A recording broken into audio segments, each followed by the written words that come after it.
Hello dear viewer, and welcome to a retrospective analysis of Spectrobes. To those awaiting this video's release, welcome back, and I apologize for the wait. Let's get to it. Spectrobes is a game that came out in 2007 and has remained a fairly niche title in the grander scope of video game history. The final console game in the franchise released in 2009, so some of you out there might not have even been old enough to remember. A lot of online discussion since then seems to take a nostalgic angle. So for the sake of being informative, let's start this off, like always, with a brief overview of the game. Keep in mind, this video is only covering the first game, not the entire series. What is Spectrobes? First off, it's an action RPG developed for the Nintendo DS, sitting comfortably in the genre of monster taming RPGs. The titular Spectrobe creatures are recruited to the player's team to use in battle through an excavation minigame. The excavation involves safely digging a Spectrobe fossil from the ground without breaking it, then resurrecting the monster with a machine. Minerals in the shape of geometric gemstones can also be dug up to increase the attributes of your monsters. This allows the Spectrobes to grow stronger, and eventually evolve to be used in combat against a race of invading alien creatures known as Krawl. The player character is essentially a science fiction space police officer with the mission of defending his solar system from the Krawl. And that's pretty much the basics. From here on out, it's spoiler territory, so be warned. But if you're interested, do stick around and we'll give this game a thorough examination. Feel free to skip ahead to the game start section if you want to get straight into Spectrobes. As always, here's what you can expect going into this video. As I said in the first line of the script, this is a retrospective analysis. The term has a nice sound to it, I admit, but in the past I've done a poor job of explaining it. For the sake of clarity going forward, let's put together a proper definition.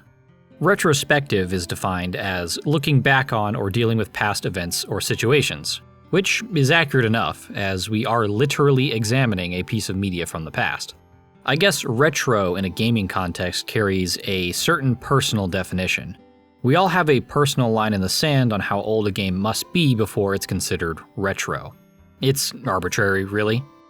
Immersing myself in gaming discourse of different forms is an activity I've engaged in almost every day for years now, and I've found people often use different standards of critique when it comes to games they've labeled as retro. This can be positive or negative. I've seen obvious problems such as glitches or bugs endearingly swept under the rug as simply a symptom of being an old game. But then modern games are often criticized heavily if they release with lots of bugs and glitches. Some people will immediately devalue an old game due to having a prejudice against a pixel sprite art style or low polygon 3D visuals. Associating these qualities with age can muddy the discussion, since many modern indie games will use these visual styles for artistic effect. When it comes to judging an old game, I try to have, let's say, an egalitarian approach. While I'll acknowledge the limitations of a game due to the available technology of the time, I try my best not to give it unfair criticism for having these qualities. This could be visuals, limits in file space, and other things. It's up to my discernment as a critic to separate understandable limitations from actual problems. And the same goes for games that are not retro. Hell, a game's release date barely plays a factor into my personal enjoyment. Many of my favorite games come from all over the timeline of gaming history, even extending before my own birth. Don't take that as me trying to flex or anything. By explaining this, I just want you to give a look inside my own head. I'm just trying to avoid confusion. Anyway, that's my little tangent. With Spectrobes, I'm pleased to be covering a game with a proper story again, because I get to weave the gameplay sections into the story analysis. They'll pop up as they become relevant, especially since aspects like evolved forms of Spectrobes are unlocked at particular story moments. It creates a better flow to my explanations of different topics. In this video, you can expect, as always, analysis of the game's narrative qualities, such as coherent writing, characterization, world building, and other aspects. There will also be coverage of the gameplay aspects. With Spectrobes, this means the combat, exploration, level design, excavation, RPG systems, and any related mechanics. I'll also go over the presentation, meaning the visuals, art, sound design, music, etc. Finally, we'll dedicate a section to the postgame, capping it all off with a conclusion about the game's overall quality. While conclusion needs no explanation, postgame refers to the new activities found after the end of the game's story. It's a common enough slang term, but I'll define it just in case. In the process of my research, I played it both on original hardware as well as PC for footage collection. Since Spectrobes relies heavily on the DS touchscreen, stylus use, and microphone, it was important to get an intended tactile experience. This amounts to 2 full playthroughs as well as looking into reviews, guides, and let's plays, such as Tanner of the North's complete playthrough.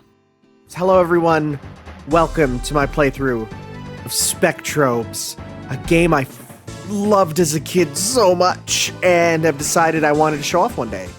Now let's start with a bit of developer history, because who doesn't love a bit of controversy? In all honesty, other reviewers have also explained this bit of Spectrobes' backstory, but I can't help but find it interesting. Spectrobes is in fact a Disney property. Back in the day, Disney had been both developing and publishing games under Disney Interactive Studios, which in itself was originally a lasagna of rebranding, studio acquisitions, and franchise licensing that was originally a studio called Buena Vista Games. Since its inception as Disney Interactive Studios, the company exclusively made games licensed from existing franchises and intellectual properties. That is until Spectrobes. Disney contacted 2 comic and concept artists, Phil Barlow and Helen Meyer. According to Phil on his original DeviantArt concept art page, Disney had wanted them to make a, quote, Pokemon killer, which of course is a completely stupid thing to expect. Unwarranted comparisons to Pokemon tend to poison this genre, so I'd rather judge Spectrobes on its own merit. This is the original concept art for Spectrobes. As you can see, it has a very Western cartoon style, by which I mean the Spectrobes themselves look very much like they'd belong in an episode of Ben 10, rather than the anime style it would eventually be. Looking back in my research, I could have sworn there was a stronger connection between Phil and Ben 10, but all I could find is that he mentored another artist named Thomas Perkins, who did go on to work on Ben 10. If someone could correct me on the proper relationship, I would greatly appreciate it. Could have sworn it was mentioned somewhere online. Regardless, I hope at least you can see the similarities. It was a very different concept back then. According to Phil, it had a more ecological message, with the character Gina being the lead character. Hell, both the Spectrobes and the Krawl look different. For me, I almost get the same vibe as the Oddworld series. After apparently 5 years of negotiations, Disney finally bought the idea. Judging from Phil's story, it seems Disney began to screw them over, as they were increasingly distanced from the project. Spectrobes was eventually handed off to Japanese studio Jupiter to develop, after which many changes to the concept were made. The anime style we see now, the character designs, the Spectrobes themselves, among other things, were all changes made by Jupiter. Only really the series' name, general idea, and names of the main characters were preserved, and Phil was horrified to see Rowland take over Gina as the main character. According to Jupiter's producer in an interview, it sounds like Disney invested a lot of money into development and marketing for the game, so it seems they really wanted it to succeed. This is honestly a sad story, and I feel pretty bad for both Phil and Helen. At the same time, Jupiter was simply doing their job of developing the game, so I can't put them at fault. I do recommend checking out both Phil Barlow and Helen Meyer's work. I've got their DeviantArt pages listed in the credits. I'd also like to give my own personal history with the franchise for context. Around the game's release, I had seen the televised commercials for the game, and was immediately interested. Having played Monster Rancher, Pokemon, Neopets, and Digimon games, I certainly wasn't a series purist by any means. A few friends and I got the game, and all enjoyed it immensely. Before resetting my original save for this video, I had 174 hours on my save file, but that number is untrustworthy as Spectrobes unfortunately continues to count playtime when the console is put into sleep mode. When the sequel, Spectrobes Beyond the Portals, came out, I believe I was the only one who retained interest. From what I remember, I enjoyed the sequel even more. From then, I didn't touch the series, not even realizing there was the Wii sequel, Origins, until stumbling across it in a used game store earlier in 2024. As always, I've set aside my personal biases as much as I can, and I think in the end, you'll have no doubts about my honesty here. But that's pretty much it. Thank you for indulging me. Without further ado, let's dive into the original Spectrobes.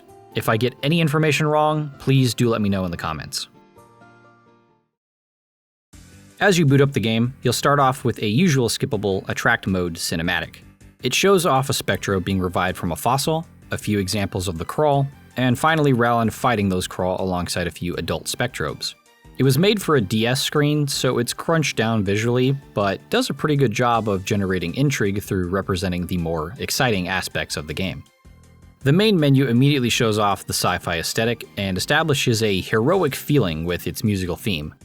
You've got a starry background, the UI elements have a distinct digital look, and the menu options are represented by small models of spaceships. The options menu has only two settings: voice and Nintendo Wi-Fi connection. Voice is only for adjusting the sensitivity of the DS microphone, and the Wi-Fi settings are quite useless. The official DS servers have been shut down for close to a decade now. It was surprising to see so few settings in the options menu. Usually you at least have dedicated volume control settings for sound effects, background music, etc. Not even an option to change the speed of scrolling text. Many people out there, including myself, prefer a faster text scroll because of how fast we read. Very strange, but alright, let's start a new game. Upon selecting New Game, you're given another cinematic showing off some of the galaxy, particularly the planet Kollin, where our characters seem to be suiting up for a mission as an alert goes off. Again, it seems like the point is to generate intrigue and excitement rather than establish the setting for this new fictional universe. The most informative scene here is the planet Kollin itself. We can see it has a landscape of high buildings up in the cloud layer, so we can assume the civilization here is quite advanced technologically, at least compared to our own. It reminds me of Coruscant from the Star Wars films, and it further reinforces this as a science fiction setting. There isn't much to flesh out the setting in-game, and the manual doesn't help much either, so let me give a rundown on this world. The setting of Spectrobes takes place in the Ninairo solar system. Ninairo has 7 planets orbiting its sun, with the 6th and 7th planet being significantly further away from the inner inhabited planets. At one time, there was an even more advanced spacefaring civilization in the system. These people were able to inhabit every planet in the system and likely created one of the planets. However, there's almost no information about them or why these ancients aren't around anymore. The inhabited inner planets have research stations and settlements depending, with Kollin being the most densely populated by far. It's also the location of the headquarters for the Ninairo Planetary Patrol, or NPP. It's not entirely clear what the NPP does exactly. I assume they're a general policing force or governing body, since our two main characters are tasked with investigating reports by citizens of the system. Talking with some NPCs around Kollin, it seems that Ninairo is generally a very peaceful place, to the point where if NPP officers are allowed to carry weapons, it's considered a very serious situation. Rallin and Gina, our two main characters, are two of these officers. Rallin is a sort of field officer, though I'm unaware of any official job titles. His job involves being the boots on the ground in missions and participating in combat. Gina is his assistant, being a combination of a communications officer and a ship mechanic. While Rallin is out on a mission, Gina stays behind on the ship to support him and report to their superiors. Remember how Gina was originally intended to be the main character? Yeah, I can see why Phil Barlow would be frustrated with how his characters were changed. That's essentially the initial background we have going into Spectrobes. It's not much to go off of, honestly, but sometimes a story can weave background lore and world building into the ongoing narrative. Sometimes it works just to enter the story in a seemingly normal part of a character's day. As a game, does Spectrobes use that format? Well, we shall see. As we begin, we see Rallin and Gina flying through space in their ship, excited for what is apparently their first mission in a while. Gina teases Rallin by blaming his tendency to complete missions his own way. Rallin doesn't argue that point, but insists that he always gets the job done. Right off the bat, we have a bit of dialogue that begins to give our characters personality and history. This is good, and is further reinforced when their boss, Commander Grant, calls them via video feed to explain their mission in detail. Based on the dialogue so far, we can gauge that our heroes have some bad habits deserving of reprimand, but the two are at least competent enough to complete their work. At least Rallin believes he is. Twice throughout the game, Gina forgets to report on their mission status, likely just being absorbed in the excitement of events. These mistakes are played off for comedy though, as Rallin is only momentarily off balance emotionally, quickly recovering his optimism. These small events could establish the two as flawed underdog characters, a trope that many audiences can invest their emotions in. Considering their roles as heroes in this story, it's great to flesh them out right at the beginning, even in a small way. Unfortunately, as much as I hate to jump ahead, what I've just shown you are the moments containing the most substance when it comes to characterizing Rallin and Gina. From here, they're picked up by the plot as necessary heroes for the Krawl situation. I'll have to prove that later, but just bear with me. The two officers are tasked with investigating a mysterious object that has crashed into the planet Daichi. After some quick tutorial dialogue on the controls, the player is given control of Rowland. Movement in this game involves a top-down camera and 8 possible directions Rowland can run, which is to be expected considering the DS directional pad has 4 cardinal inputs. Rowland snaps instantly to a direction when the input is there. It's binary as well, you're either running or you're stationary. It's perfectly functional and expected for the technology involved. However, movement has a few small hiccups. In many games, there's an invisible box around objects that you aren't meant to pass through, often referred to as a collision box. Basically, it's meant to make characters or elements in the environment solid, like you wouldn't normally be able to simply walk through a wall. The collision box assigned to Rowland seems a bit bigger than it should be based on his in-game size. Throughout both of my playthroughs, I was often getting stuck for a moment on corners, going through doorways, or other times when moving close to objects in the world. Outside areas are fairly large, so this is mostly in certain cramped indoor areas or when evading black vortexes. Reading reviews online, I haven't seen anyone mention issues with player movement at all, outside of combat that is, so unfortunately all I can offer is my own anecdotal experience. I suggest playing the game and seeing for yourself.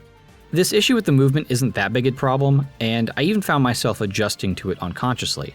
But until then, there is an unintuitive feeling to how you move. Unfortunately, that's not the only problem, but this next one is a nitpick too, I admit. Visually, when Rowland runs, the way he's animated looks like he's putting a lot of effort into it. The speed at which the character moves in-game is just slightly slower than what would be appropriate for his running animation. It makes Rowland's feet look a bit like they're sliding on the ground, as if running on ice. Areas can be quite large, and you'll spend a lot of time running in this game, so perhaps increasing his movement speed would have alleviated this visual disconnect. Like I said, just a nitpick, but enough of an issue that it's noticeable. Combined with the feel of the collision box, it makes moving around in this world feel just a little bit awkward. Anyway, as the player explores this first area, they'll run into a crashed pod containing an unconscious man. Rowland finds a small object outside the escape pod, which turns out to be something called a Prismod. It's essentially the piece of technology that allows you to summon Spectrobes. Somehow, this device was outside the escape pod, undamaged enough to be functional, and somehow it fits onto the wrist section of Rowland's NPP suit, despite being from an entirely separate solar system.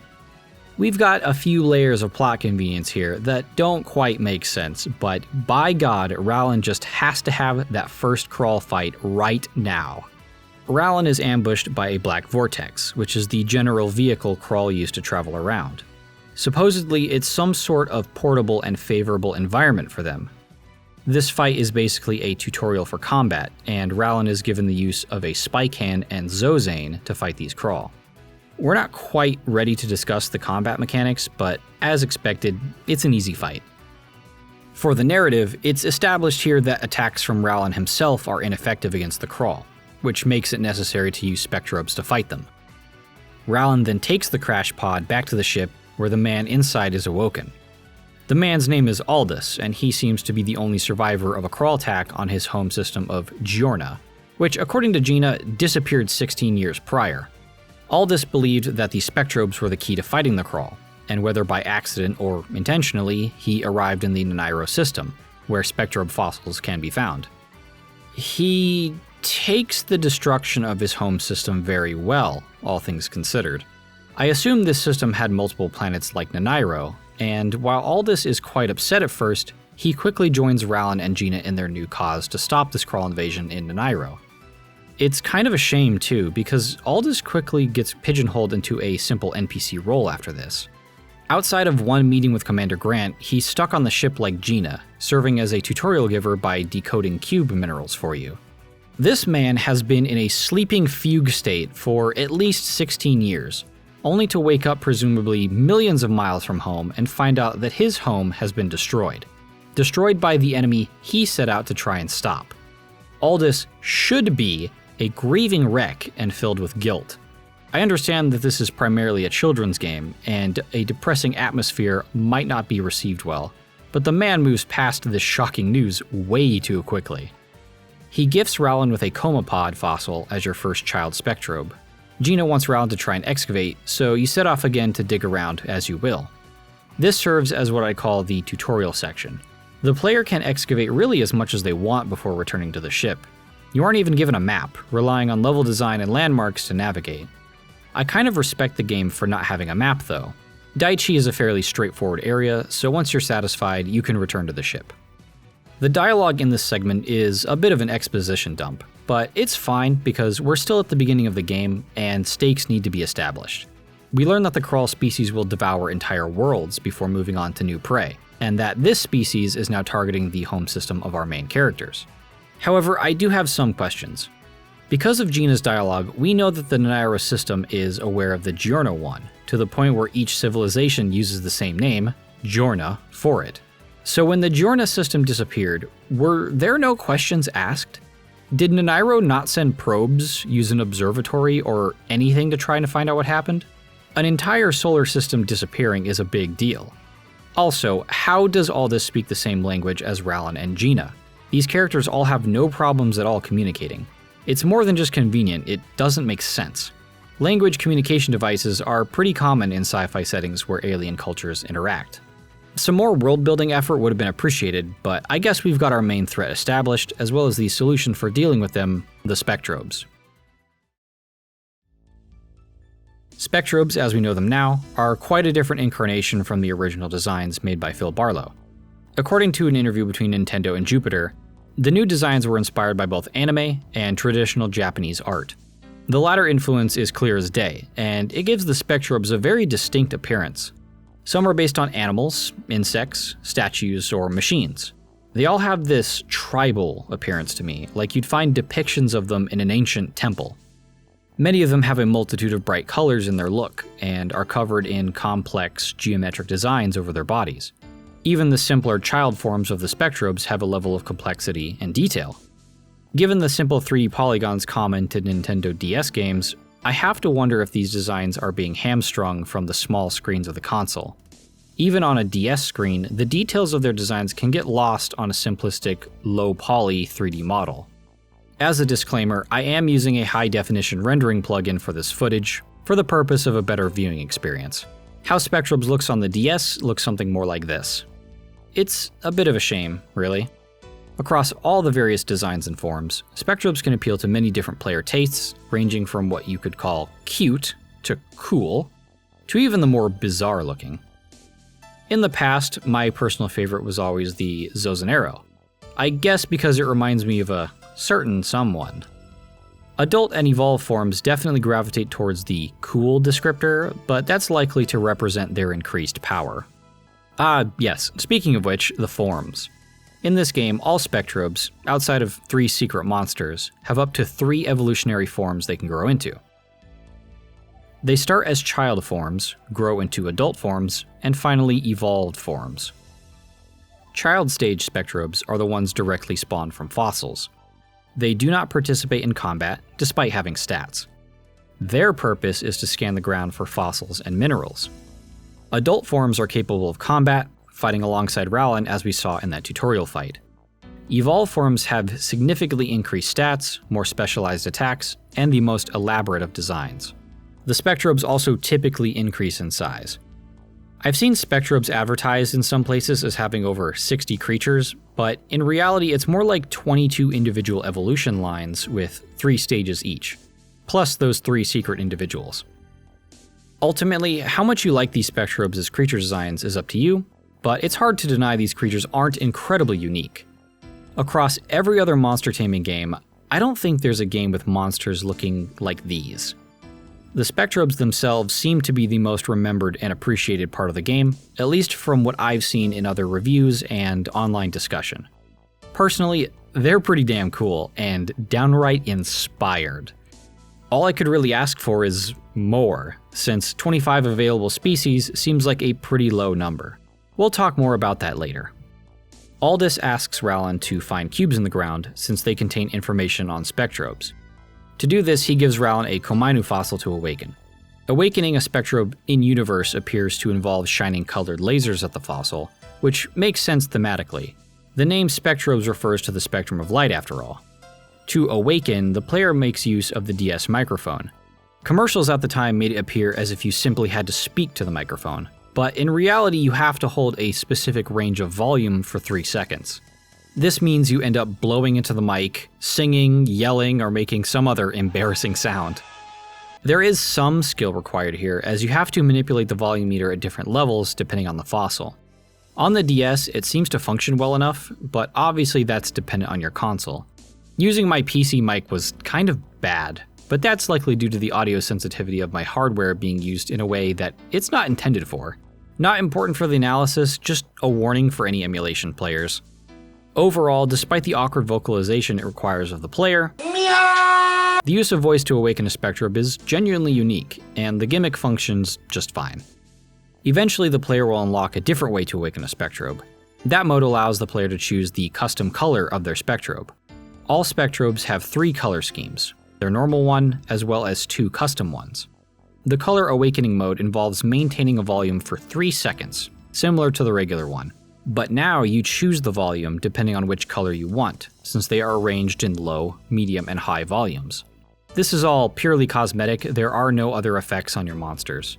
For players that really want to customize their Spectrobes, this is likely an appreciated inclusion. Awakened Spectrobes all start at level 1, obviously in the child stage, but from there they're immediately useful. As I said, they're used to find dig spots, so even though child Spectrobes can't fight, they still have a specific function that both adults and evolved forms cannot do. It's pretty neat, honestly, and here's how all that works. Excavating is a large part of the game. I dare say it's the activity you'll be doing most, even more than combat. Child Spectrobes have unique parameters that dictate their effectiveness in finding places to dig. When equipped with a child Spectrobe, they'll follow you around the world, and either by holding the right trigger or holding the stylus on them, they'll scan the ground. This scanning action appears as a glowing ring around the creature, with dig spots showing up as yellow or blue to represent fossils and minerals respectively. Cubes are shown as a multicolored sparkle. The parameter called range refers to the size of the glowing scan ring. The bigger the number, the larger the scan radius. The little symbols here refer to any limits on what the Spectrobe can find, though it could be more clearly communicated. These symbols don't say much without learning their purpose through other means. A couple of species are limited to finding just fossils, others only minerals, but are often balanced by a bigger range. In general, though, it's better to just use a Spectrobe that can find both. Dig spots show up on the ground in 2 patterns, generally speaking. They're often clumped together in groups of 4 and are placed around rocks, debris, or other objects in the world. They're also found in little nooks and crevices. At other times, there are only single dig spots spread around in open areas. I found it's good to search everywhere, but locking onto those group spots is the most efficient way to find dig spots.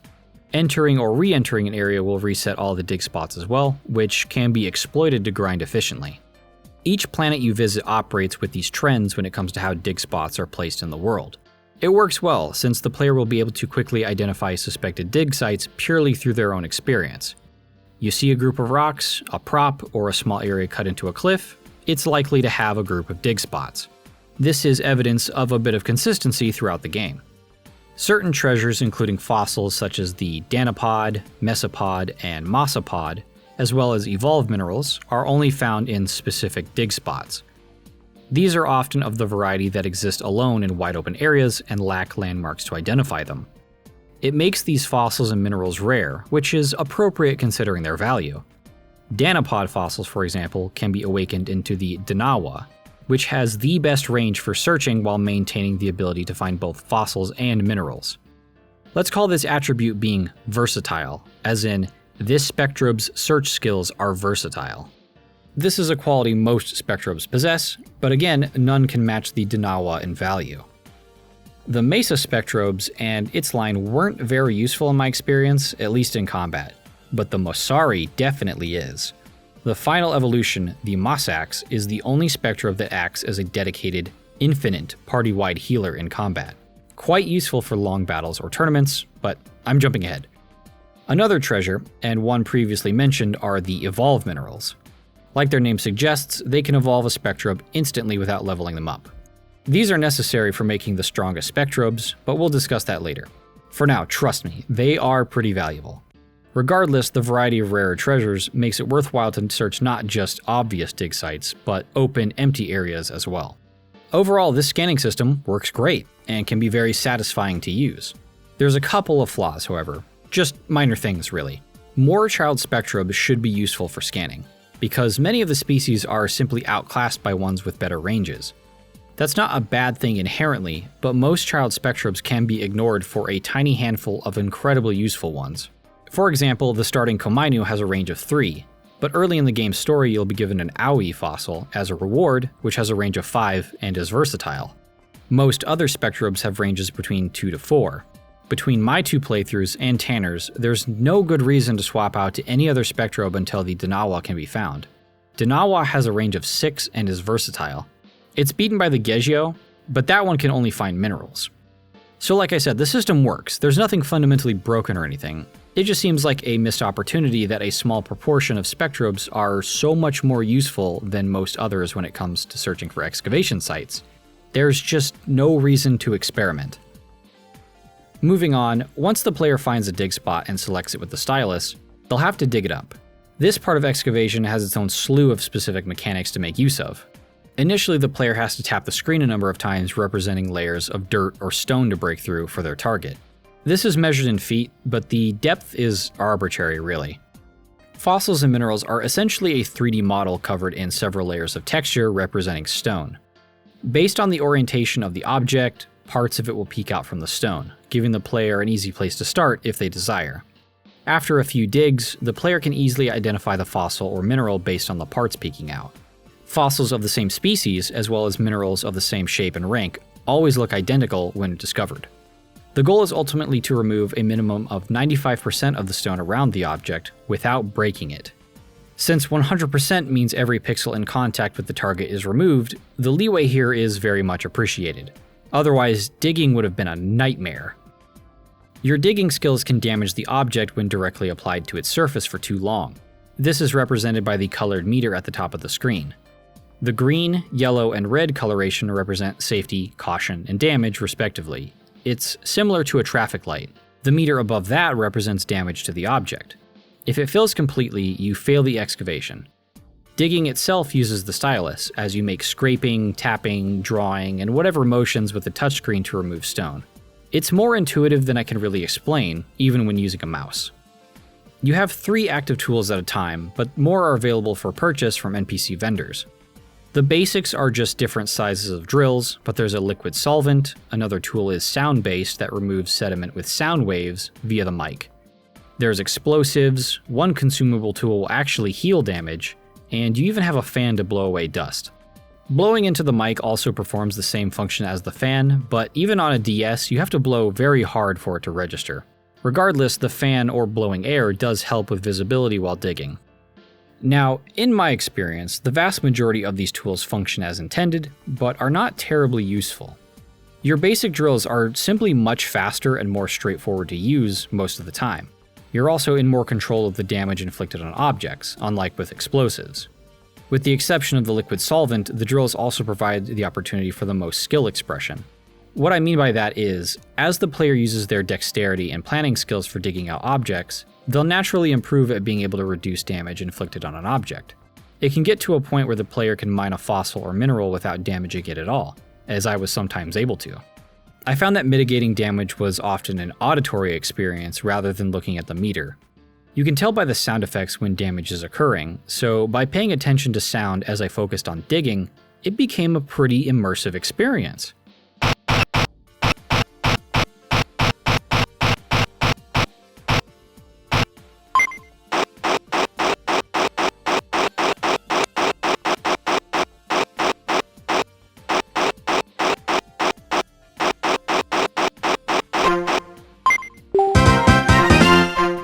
I was easily getting into the zone, so to speak, but this is all part of the skills you learn while playing. Excavation has a number of rewards the player can obtain from a successful dig. Aside from the player's skill, there's an excavation level system where the player accrues EXP to increase their level. The levels go from 1 to 6, and each level provides a reduction to the damage you do while digging. I also believe it increases your penetrative speed into the stone. How much EXP gained from a successful dig depends on how much damage you do to the object. Even small amounts of damage reduces the EXP significantly. 28 to 31 EXP per dig was about the highest I was achieving, which is damn near close to perfect. Gaining levels takes a while though, with the later levels requiring 15,000, 30,000, and 60,000 points to reach them. That's pretty insane, unreasonably high even. On all of my playthroughs, even as a child, I never reached the end of the game with an excavation level higher than 3. I'm terrified to meet the individual who has reached level 6 legitimately. If you received, let's say, 25 EXP per dig on average, it would take a whopping 2,400 successful digs to reach level 6. To be honest, the benefits of even having an excavation level of 3 was more than enough to trivialize digging, so getting to level 6 goes beyond overkill. Even with the mineral grind that came as a result of evolving every Spectrobe for this video, I only got to excavation level 4. A major problem for the EXP system is a previously unmentioned tool, and a useful one. This laser is called the Giga Tool, and it can both automatically and perfectly excavate any mineral you've already mined at least once.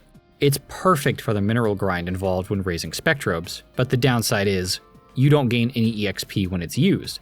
So, when faced with the option of digging by hand to raise your level and its accompanying benefits, or using a tool to make the repetitive process fast and easy, it's no wonder that many players, Tanner and myself included, opt to use the Giga Tool whenever we can.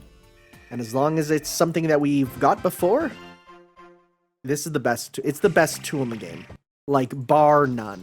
It's just too damn useful, making the EXP system overall pretty irrelevant in practice. For fossils in particular, if you mine them with minimal damage, you can be rewarded with extra Minergy. Minergy is essentially experience points for each of your Spectrobe's stats. The Minergy obtained from an above average dig will give that Spectrobe a boost to each of their stats' Minergy bars upon awakening them. It's not that significant, since leveling a child Spectrobe requires little effort, but the boost is welcome all the same. We haven't touched on custom parts yet, but they serve as another reward for excavating a fossil well. Though until you reach the story section where they're unlocked, they're unavailable to find. And both finally, and obviously, you get the fossils, minerals, and cubes. They are the main objective of a dig after all. We've basically covered fossils, so let's talk more about minerals. They're pretty well designed, at least visually. The different shapes correspond to different stats, with triangular prisms for the attack stat, rectangular prisms for defense, and these crescents for hit points. Once you learn this, at a glance you'll be able to tell what stats they affect. For example, some rarer minerals can change multiple stats at once. Based on their shapes, it should be easy to tell, just by looking, what to expect. I say they can change stats because some minerals have a black coloration, which will lower that particular stat. However, with these black minerals, I can't find any reason to actually use them. Instead of using a mineral that lowers one stat, it's better to just find more minerals without those downsides. Like with fossils, each specific mineral model will have the same orientation when discovered, which helps further to identify them easily. What's great about digging up minerals is that the effectiveness and inherent stat value of the mineral is the same regardless of damage. So if you make a few mistakes, there's no issue. Certain rare minerals are intended to be sold to vendors for money, such as the platinum, pearl, ruby, sapphire, etc. The ones I just mentioned give boost to all three stats, so they're still useful for raising Spectrobes regardless. These all have unique shapes as well, giving the impression that they're outside the expected ranking system of regular minerals. Cubes are visually similar to minerals, just with a single shape and coloration. These are essentially the tutorial. You are digging up the tutorial throughout the game. They are named after the letters in the Greek alphabet, and you must take them to Aldous in your ship to make use of them. Woody, we're gonna go get me cube. We've gotta go to Bendigo to get me green cube. We're gonna go to Bendigo, Morty. Oh, Rick, Bendigo. These cubes can contain explanations on specific mechanics or aspects of Spectrobes, such as the elemental type system, advice for raising them, etc. But there is a lot of useless information. I'm talking about information that you would have found in the game manual, or simply learned through playing the game. More importantly, however, major game functions are unlocked from specific cubes. Some examples include online play, the card input system, custom colors, incubator terrains, and most of all, the ability to create evolved form Spectrobes. So overall, Spectrobes has a good system for the excavation mechanics. Searching for dig spots functions consistently and has some rewarding player options. The digging process itself demands a level of skill from the player and rewards them for performing well by giving them extra rewards. This is on top of the benefits of the admittedly flawed EXP system and certain useless cubes. But those issues don't harm the excavation gameplay in any meaningful way. Once purchased, the player has many tools available to try out, even if some of them are dubiously useful. The Giga tool is a handy quality of life tool, especially if you're doing a lot of mineral hunting. Throughout my time playing, excavation has proven to be a consistent and well-designed part of the game, with only minor issues. I do have one major issue, but it's not with the excavation mechanics themselves, it's with the amount of Spectrobes in the game. As I said previously, there's only 22 individual evolution lines, for lack of a better term, each with 3 stages. This means there are only 22 total types of fossils in the game.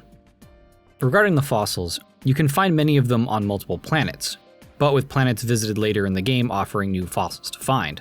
That's some pretty insane panspermia going on. There are many dig spots on every planet, and all these factors combine to create scenarios where you'll be digging up the same fossils very often. Keep in mind too that the home planet of Kollin is an outlier, possessing no fossils, so there's essentially only 6 planets to dig on. Spicopod fossils, for example, can be found on Daichi, Genshi, and Nessa, half of the planets in the game. Villipods are even more prevalent, being found on 4 of the 6 planets. With the exception of mesopods and mosopods, fossils in the game have a minimum of 2 planets they can be found on. It can be pretty frustrating to continually dig up the same fossils over and over again. There is a small argument to be made in favor of this for collecting these custom parts, but many could be blocked from appearing until different stages of the game's story. When searching for dig sites on every planet, I found myself just exiting out of the dig constantly because I was often finding repeat fossils.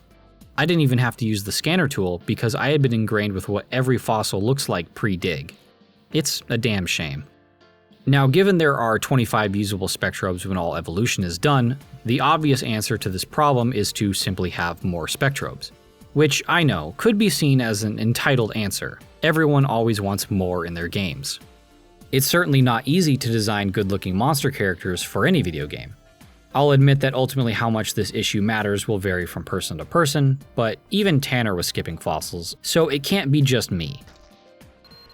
Nagu. Nah, we're not really using him. What was that? What's that? Nothing. Oh, you don't actually see that pop up. I scrolled down too close to the bottom and my bar popped up for my computer and I was gonna make a joke about like, don't worry, this is my totally legitimate 3DS or DS, and so there's nothing there, but I'm not even trying to hide that I'm using an emulator. I said right away that I am. You wouldn't get it looking like this on a real DS anyways. Actually, I'm not the biggest fan of using like smoothing filters, but the one that's put on this game actually looks pretty dang good. So I'm using it here for some of the smoothing there. Just enough that I can like happily play it and not worry about it being DS graphics. Because DS graphics are kind of a problem. Let's say honestly, this game comes out in cycle around the model there. Let's say in general, this game comes out looking much better than you expect. There's a couple games on the DS that are playable, but I think this is a good looking DS game for what it's going for. Yeah, and all these boards. I don't need no boards. But still, it would be nice to have more variety when dig spots are everywhere. It's been quite a tangent, so let's get back to the adventure. Rowland, Gina, and Aldous are called back to the headquarters in Kollin to report to Commander Grant. He gives them their first overarching objective: investigate the Krawl. Rowland and Gina are then given a mission to travel to Genshi, since not only does it have a fossil research lab, not only have there already been reports of black vortexes on Genshi, but the lead fossil researcher there has gone missing. Makes Commander Grant's dismissive attitude toward Aldous just a bit more dickish. More importantly, it's more than a bit coincidental that this emergency situation has occurred where the characters were already assigned to travel to. It's not really an investigation as it is a rescue mission.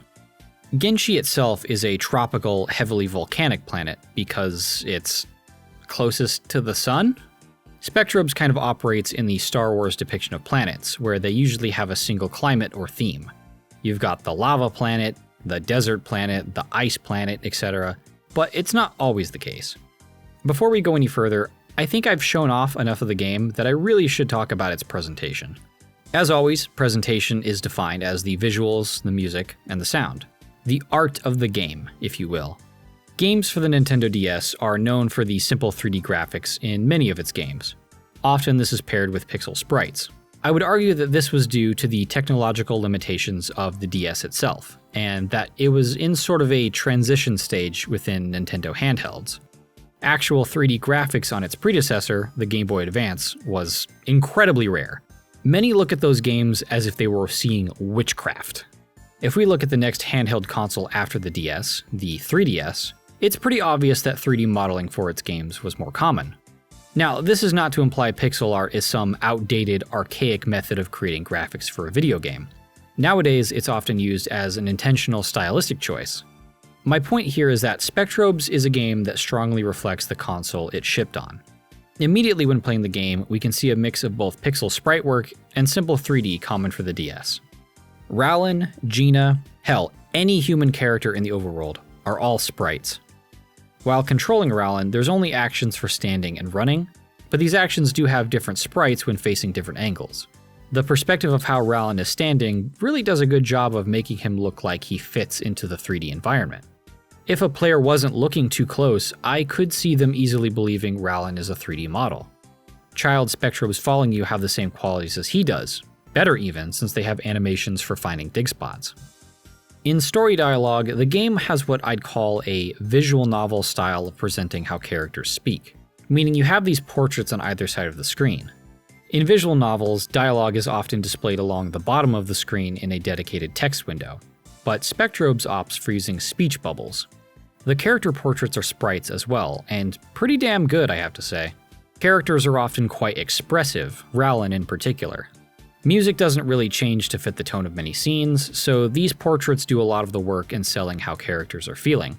Rowlin gives off a lot of energy, Commander Grant really comes off as quite a hard ass, and Cyrus the Treasure Hunter just looks like such a sleazy dirtbag. The designs of the characters deserve credit too, but how they're depicted really shows their individual personalities. The sprite work itself has a satisfying level of crispness to it, with no distracting dithering or blurriness, at least on a Nintendo DS screen. Emulation can change this of course, but even within this footage, it's not bad at all. On most planets, there is a background sprite serving to show the horizon. Sometimes the camera angle and the terrain can block it from sight, but nonetheless I think they're pretty gorgeous to look at. The best examples include Ziba, Himuro, and the depths of Meido. Overall, when it comes to the pixel sprite side of the visuals, everything is pretty good looking, I'd say. Well, almost everything. If there's anything I can fault, it's the UI. This refers to menus and pretty much any informational window you find in-game. Let's take a look at both the pause menu and the lab system menu, since they both look similar. Contextualizing the menu options as cubes in a virtual 3D space is an interesting choice. What comes to my mind is that scene in Jurassic Park, where the Unix system files are illustrated as 3D objects in a virtual space.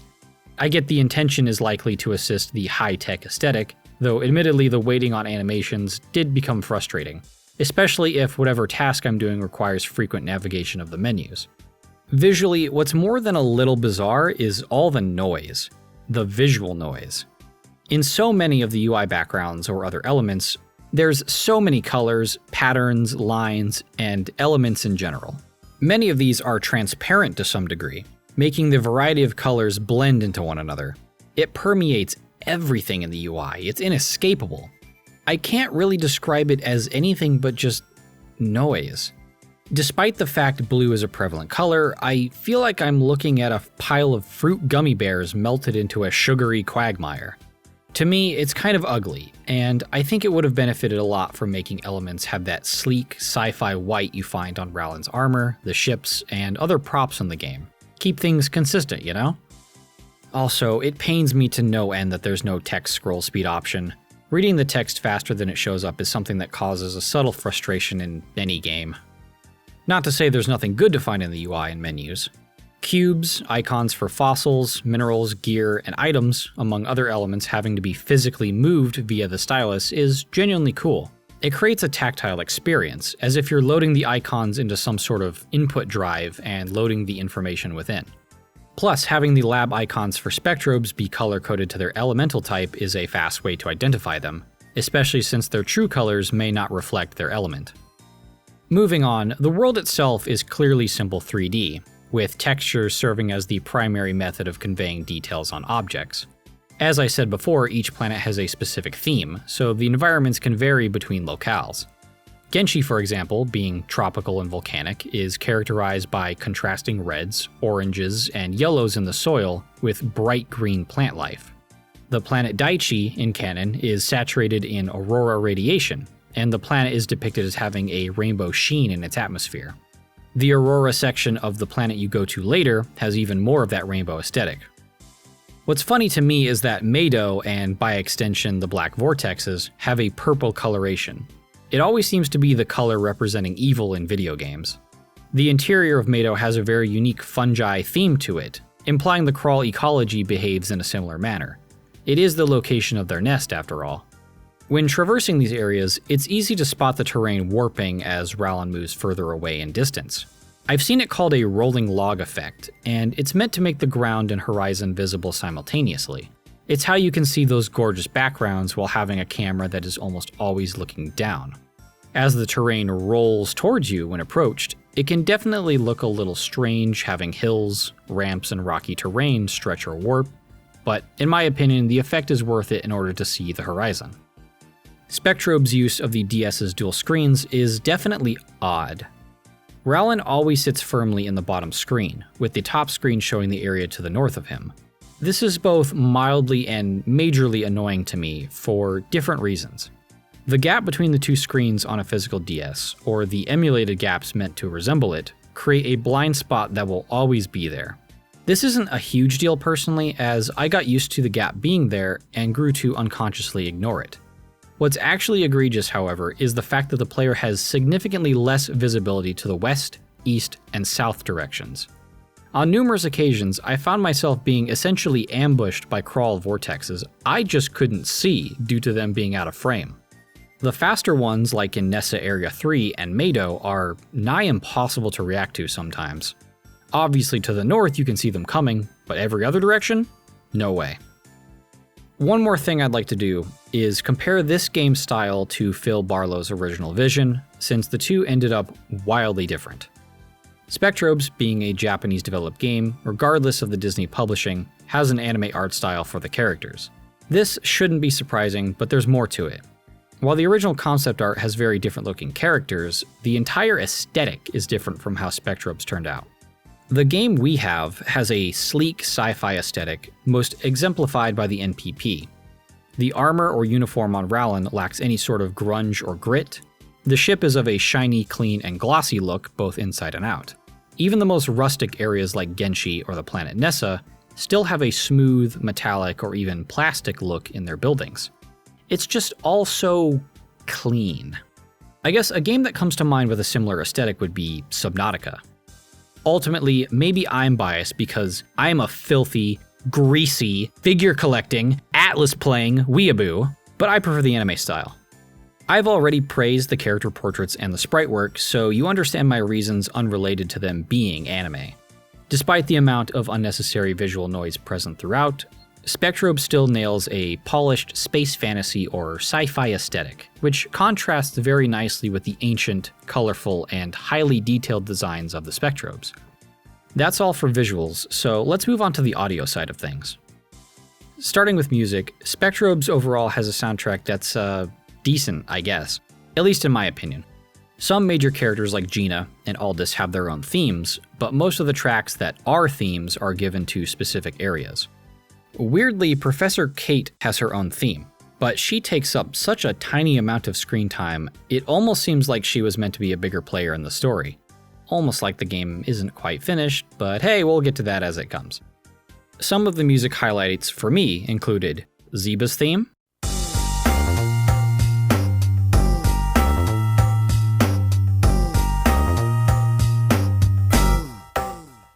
Himuro's theme,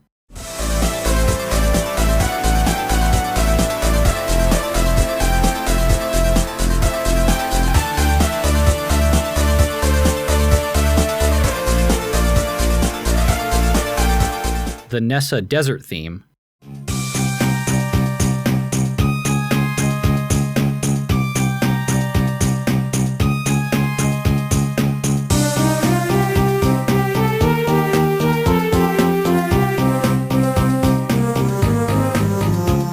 and the theme that plays during the tutorial, which also plays during multiplayer menus.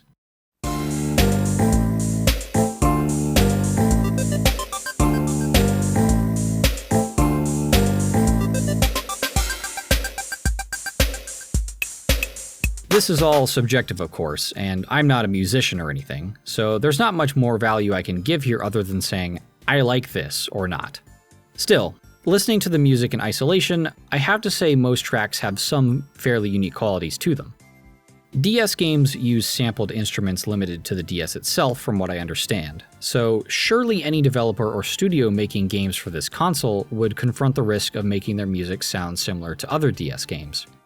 Spectrobes' soundtrack likes to use this quick, thrumming bass in a lot of tracks, as well as these crunchy, compressed horns. But aside from that, there's a lot of different synths, drums both electronic and not, and just many instruments in general. They all have a compressed audio quality, but that's the Nintendo DS for you. There's just a couple of issues I have with the music. 1. While I think the Himuro theme is pretty awesome, it clashes heavily with the point in the story where you first hear it. Allow me to explain. Before the moment where you first hear it, Rowland and Gina have just gotten the ancient ship that can fly out to Meido, where the Krawl nest is. It's a great leap for our characters, since the inability to fly to the outer edges of the solar system was an insurmountable obstacle for the entire Nanairo population. As they approach Meido, the massive amount of vortexes on the surface rebuff them somehow, and Rowland is forced to fly away in retreat. They've hit a major setback in their overall goal, and their previous sense of triumph has been interrupted. Their knowledge of Himuro right now can't be more than the planet being an empty ball of ice. Now tell me, is this the kind of song appropriate for the narrative right now?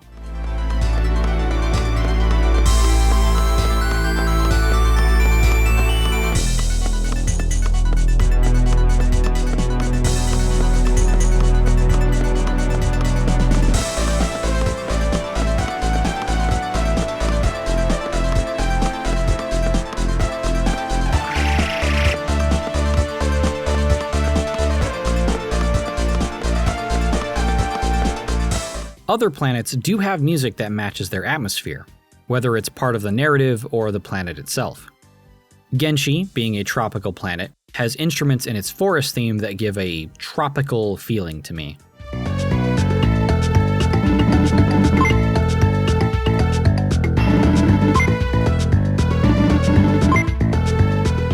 Meido, being the location of the Krawl nest, has a very foreboding, sinister, and mysterious-sounding theme song, appropriate for the narrative.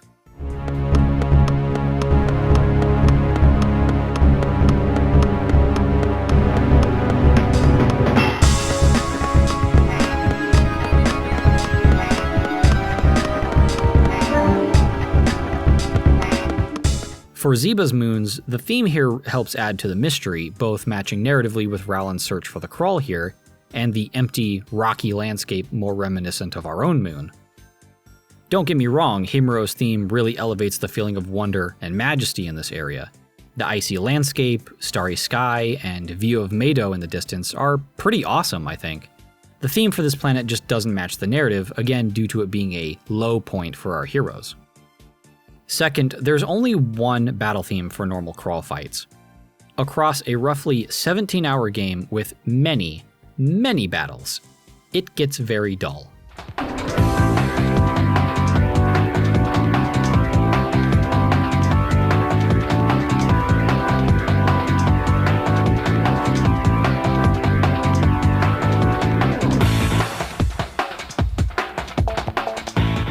It's not a terrible theme, but it's not incredible or anything, in my opinion.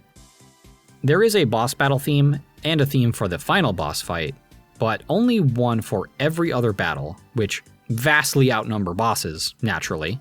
I would have appreciated more battle music for your average fight. If you're really interested, I recommend checking it out, not because it's some hidden gem I'd blast through my earbuds, but because there's not much more I can say. Some will like it, others won't. Shrimple as that. Moving on, let's talk about sound design. This refers to all sound effects, menu sounds, and essentially the audio experience of the game unrelated to music. Overall, you can hear how crunchy sounding and compressed the sound effects are in most sounds, especially combat sounds.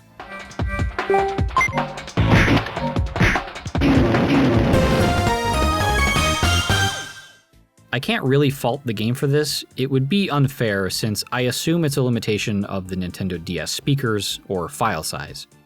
It seems like the pool of possible sounds is somewhat limited, because throughout the game I find myself hearing the same sounds in different contexts. This spinning sound, for example.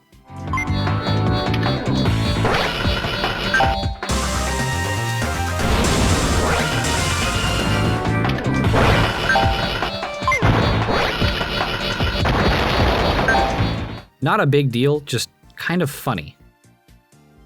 Sounds for combat can include sounds for hitting the opponent, getting hit, healing, firing projectiles, and other sounds. Generally, I find them satisfying. They often have good bass and sound very punchy.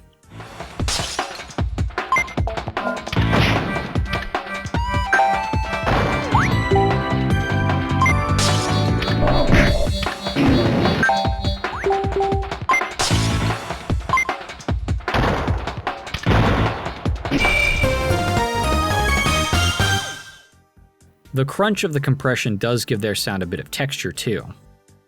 Menu and UI sound effects are also a standout. A lot of the UI is contextualized as either accessing a device like the lab system or Prismod menu, or simply has the visual aesthetic of one, like a digital screen with buttons.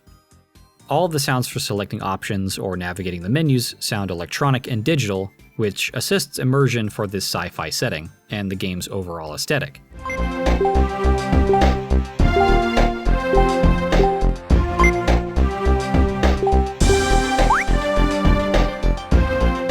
I've already talked about the auditory experience involved with excavating, but that's another plus for the game's sound design. Oh, and the level up sound. Man, that's nice. There's not much I have to say negatively, except for a couple of things.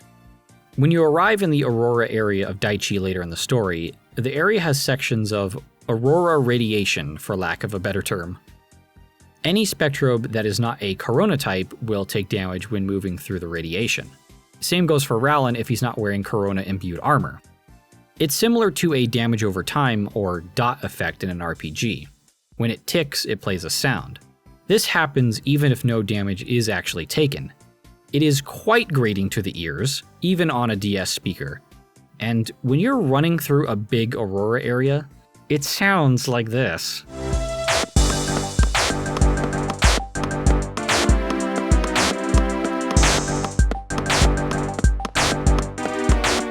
One other nitpick. It's weird to me how few the sounds for the Spectrobes themselves are. And for the Krawl, for that matter. You get a cry when a Spectrobe is defeated, Krawl 2, I think?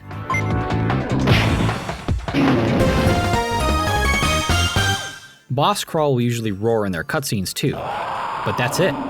For the Spectrobes, it's really a missed opportunity. You could give some good characterization for the weirder Spectrobes in particular. But no, they're oddly silent. These problems aside, overall the sound design in Spectrobes is fine, for what it is at least. The game could use some more variety, but what's here is serviceable for the game. As I close off this section, I want to reiterate that a lot of the presentation section has a great deal of subjectivity. There are things we can define, describe, and measure, but especially with topics like music, sometimes what can I really say besides I like or dislike it for X, Y, and Z reasons?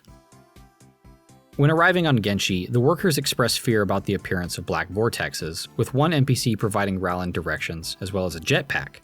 The jetpack is a handy tool, basically acting as an easy teleport back to the ship. This option keeps the player from ever being truly lost. Aside from a few indoor areas, you can use it anywhere. As we'll see further into the game, planets often have a large explorable surface area, so having an easy way to return is practically necessary. Large seems like an arbitrary description, so I use that adjective when considering Rowland's run speed and how quickly you can move across an area. Even this early game area in Genshi Forest is sizable. The level is essentially a large tiered hill, with explorable areas at a low, middle, and high area. The lower area is marked by a large swamp. What's honestly a bit impressive is how big the area the player is immediately thrown into. I consider the rainy Daichi section to be just a tutorial. And while you could spend a long time exploring there, the Genshi Forest section is much larger. If the player is meticulously scanning for dig spots, like I was in every new area, that obviously contributes to time spent.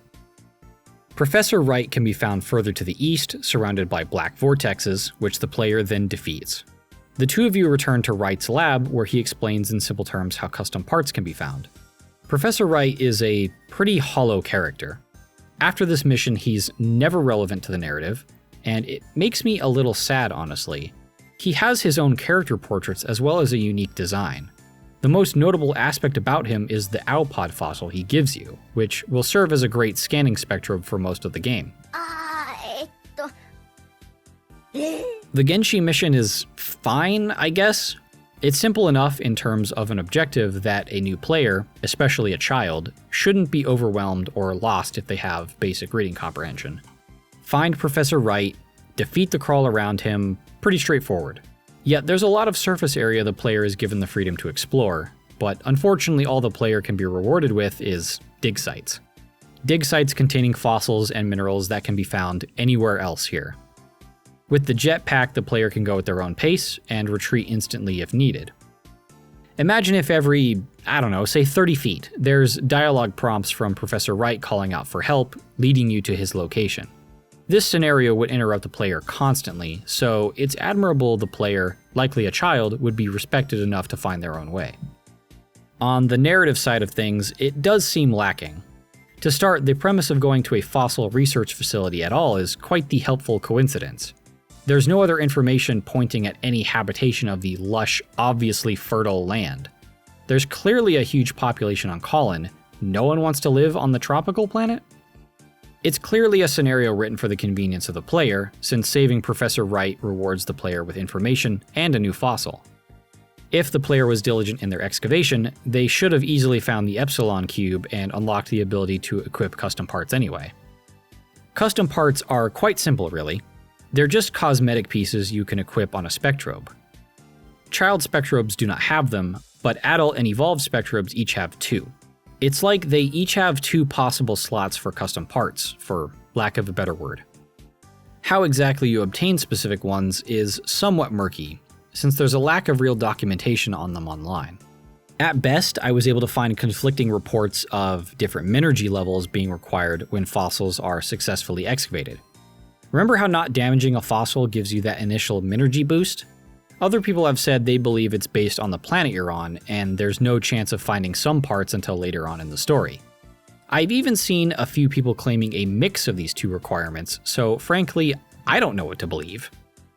If the game had more dedicated attention, perhaps some thorough data mining could solve this mystery. Regardless, custom parts themselves are stored almost like an item. You can gain multiple of each one, and they're equipped to a Spectrobe through the Incubator.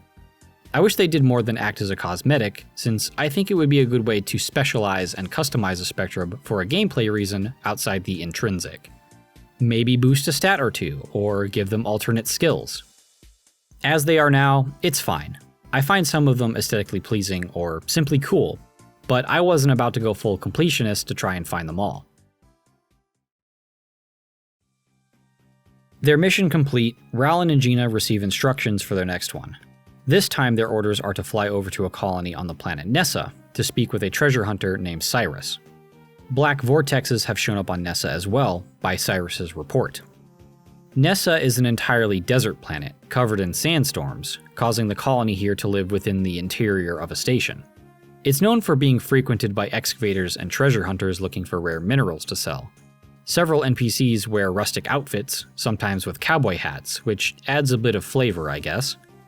Cyrus can be found in front of his house towards the back of the station. Through the dialogue Rowland has with him, it's clear he's taking advantage of the Black Vortex situation to have someone else do his dirty work. At least he's not putting his own men in danger. He's not outright lying, just omitting his honest motives. Being a treasure hunter, Cyrus desires a rare stone called a Keystone, found within the ancient ruins in Nessa Area 3. He's willing to pay Rowland for his efforts with a rare cube, so our protagonist begrudgingly agrees to help. At this point, the player can go to Nessa Area 2 if they want, or onto Area 3 directly. Cyrus says the ruins are on the far side of the planet, which, I don't know, both of these could be close to the opposite side from Area 1. Nessa Area 2 is essentially a big, optional, empty zone, and there's really only 2 reasons to come here at all before beating the game. One, to simply explore and look for more fossils and minerals, I guess. There's nothing here that's unique to this location though. Even the rare minerals can be found elsewhere. Second, there's a black hole tournament vortex here, the only one you can encounter before beating the game, actually. The tournament here has 30 waves of enemies, but it is possible to receive an evolved mineral early for beating it. It's useless until you finish Cyrus's quest though. So yeah, these reasons for bothering to explore Area 2 aren't very useful at this point in the game. Area 3 is different, and this is immediately apparent. On the far side of the planet, it sits in a dark twilight state. The daytime areas of Nessa are very yellow, but the nighttime sands here are very purple. Already, Area 3 has a serious reward to seek out, specifically the Danapod fossil. It's only found in a single dig spot with a 40% chance to even show up.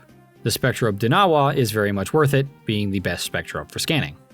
The ability to obtain it early requires serious luck or outside knowledge, so perhaps that balances out the fact that it's obtainable so early. Remember the whole point about so many child Spectrobes being invalidated? Like Area 2, Area 3 is also very large, and the added ruin section makes it the longest overall trek to an objective so far. There's many dig sites to find and exploit, and with the ability to reset the dig sites on a screen transition, the outside section of the ruins you see here is one of the best spots to grind minerals at this point in the game. One notable thing here is how the black vortexes act. Inside the ruins they don't move, placed in locations that come off as planned traps for the player. They're piss easy enough to avoid if you pay a molecule of attention, and there's one or two that hide a dig site underneath them. Alternatively, the vortexes on the outside are the exact opposite.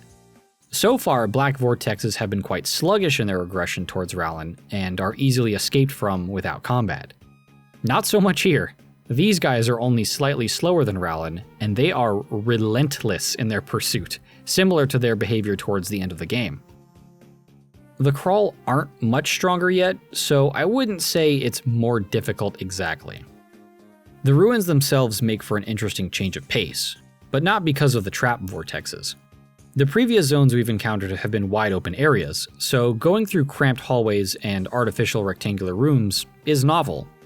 There is a bit of mystery here too, since these are supposed to be ancient ruins and clearly advanced despite the stonework. It's a shame that aside from the scenery, there isn't much here to find other than Krawl and a few dig sites. Once you reach the final room, you'll find the blue keystone alongside two other colored spaces for missing red and green ones. It screams future plot relevance, but there's no surprises, and you can return safely to Cyrus to give him the keystone. True to his word, he gives you the Zeta Cube, which unlocks the ability to turn adult Spectrobes into evolved forms. This won't be the last time you'll visit Nessa, and I don't mean for narrative reasons. Nessa has an NPC who will buy minerals from the player. It's thematically appropriate for the area, since this is a place where treasure hunters make such transactions. The vast majority of the player's money is made here. This currency, called Gura, is also obtained from winning battles, but the amount gained by those is pitifully small. Selling minerals is by far the best method. Your common stat minerals don't sell for much, especially at this point in the game, between about 5 to 20 Gura each. Rare minerals like the platinum, pearl, emerald, sapphire, ruby, and gold are clearly intended to be sold, given their Gura value, which ranges in the thousands at the minimum. You can spend Gura on the planet Kollin at various shops. One shop sells consumable items for healing, one sells mining tools, and the NPP HQ has a man who sells Rowland equipment, such as weapons and armor suits. Many of these items, I would argue, are more expensive than what is reasonable, to the point they need a serious rebalancing to their prices. The least expensive and also least effective healing items are 500 Gura each, with prices escalating from there. I just tended to avoid purchasing these entirely. Prices for tools are actually pretty reasonable, with the Giga tool being the most expensive at 3,000 Gura. It's also arguably the most useful digging tool as well, as we already discussed. Plus, aside from the recovery item, these are one-time purchases. Equipment, on the other hand, can get a bit crazy. The four categories are gloves, swords, blasters, and suits, and each of these have one piece of gear corresponding to a level. These levels range from 1 to 10, with different levels unlocked at different points in the story. Gloves and swords aren't so bad, in terms of price. It takes up to level 6 for any glove to reach over 1,000 Gura in price, and level 5 for a sword. Gloves passively raise Rowland's defense stat when equipped, so these are always going to be useful. Swords? No, not at all. Those raise his attack stat, but even a level 10 sword is laughably useless in combat, doing a measly 32 damage against the weakest Krawl found on Daichi Area 1. The flavor text for both gloves and swords being these fearsome offensive weapons is ridiculous. Blasters are actually fairly useful, since they allow a safer ranged attack that can help Rowland stay far from Krawl, but they are also much more expensive. At level 3 we're already hitting a price over 1,000 Gura, but by the end of level 10 it's 10,000 Gura. Suits are even more expensive, but are undoubtedly the most important piece of gear as they raise Rowland's maximum HP. In my experience, Rowland's personal survivability in fights is largely due to having more health. Some are imbued with elemental affinities, which have some very minor situations in which it's useful, outside of one story section. You remember that Aurora Radiation Zone. There isn't a single suit of armor with a price under 1,000 Gura, and the level 10 suit costs a whopping 50,000 Gura. In this recorded playthrough, I actually was very well off in terms of money because I had been preparing other Spectrobes for testing against bosses. Amidst the dozens of minerals I had been collecting, a dozen or so platinum minerals appearing is simply inevitable. So I can anticipate a rebuttal to my complaints being to simply grind the money. There's an asterisk to that statement though, namely the fact that the player would have to spend a couple hours solely grinding out minerals like I was. It's not that it can't be done, my argument is just that it crosses a personal line of being unreasonable to expect. Another problem with equipment, money, and items is the back and forth travel required. As I said before, Nessa has the NPC who buys minerals off the player. All items, tools, and gear are purchased on Kollin. If the player wants to cash in and go shopping, they first have to fly to Nessa, run down to the NPC, jetpack or run back to the ship, fly to Kollin, run to their desired shop, and then buy the item. The running and the same animations you've seen over and over can get very annoying and inconvenient for the player.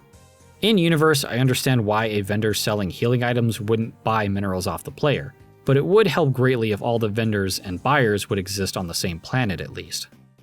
That's all I have to say on the matter, but suffice to say, there's some issues with the money and item systems. Overall, the Nessa mission is decent. I'd rate it a slight upgrade from the last one. We've got a bit of interesting character interaction between the lawful Rowland and the sleazy Cyrus. The explorable areas of Nessa have some more variety, namely juxtaposing wide-open deserts with cramped ruins. It's just a shame that the ruins section has basically nothing going on inside. No lore, secrets, or treasure, just pitiful enemies, and one single quest MacGuffin you retrieve and head back with. Upon returning to their ship, Rowland and Gina are sent an emergency broadcast from Commander Grant. The NPP headquarters on Kollin are under attack by black vortexes, and therefore Rowland and Gina have to hurry over there since they're the only ones who can fight off the Krawl. Come to think of it, why don't the NPP mass-produce prismods and the fossil awakening technology? They wouldn't have to rely solely on Rowland, but I digress. Perhaps there's simply no time to prepare.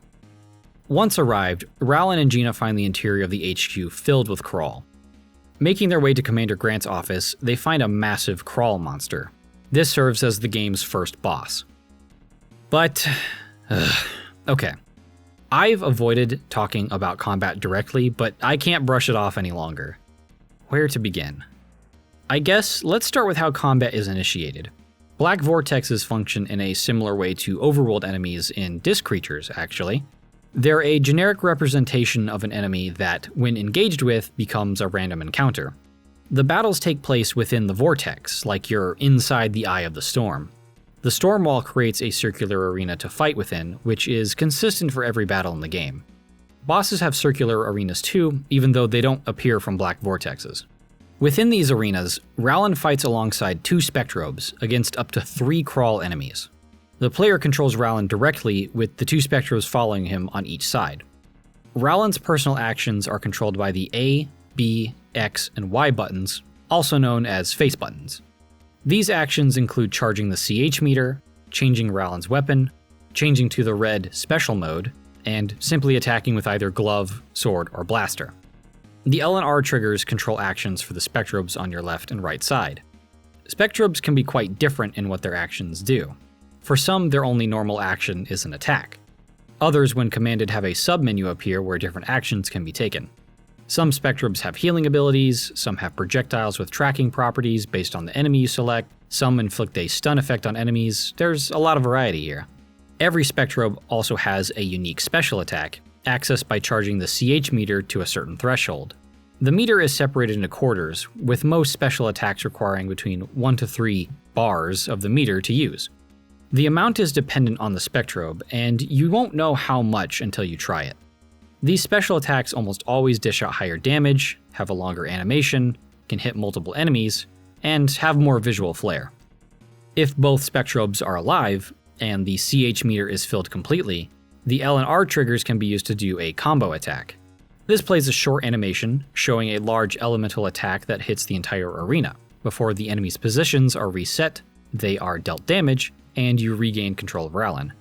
The exact animation is dependent on the elemental types of your Spectrobes. It can be a firestorm, meteors, lightning, storms, etc. The damage is boosted if you use 2 Spectrobes that have been raised together in the incubator, but the damage isn't all that high in general. I can only guess that the effect of resetting enemy positions is the real tactical advantage. Rallin has the choice to use items as well. These are equipped out of combat in a single item slot. You can equip up to 3 of one item to use in combat. Some items can revolve a fallen Spectrobe, some can alleviate a dazed or stunned state on a Spectrobe, but I've quite literally never encountered this from an enemy Krawl. Maybe I just got lucky in this regard, but I wonder if they even exist.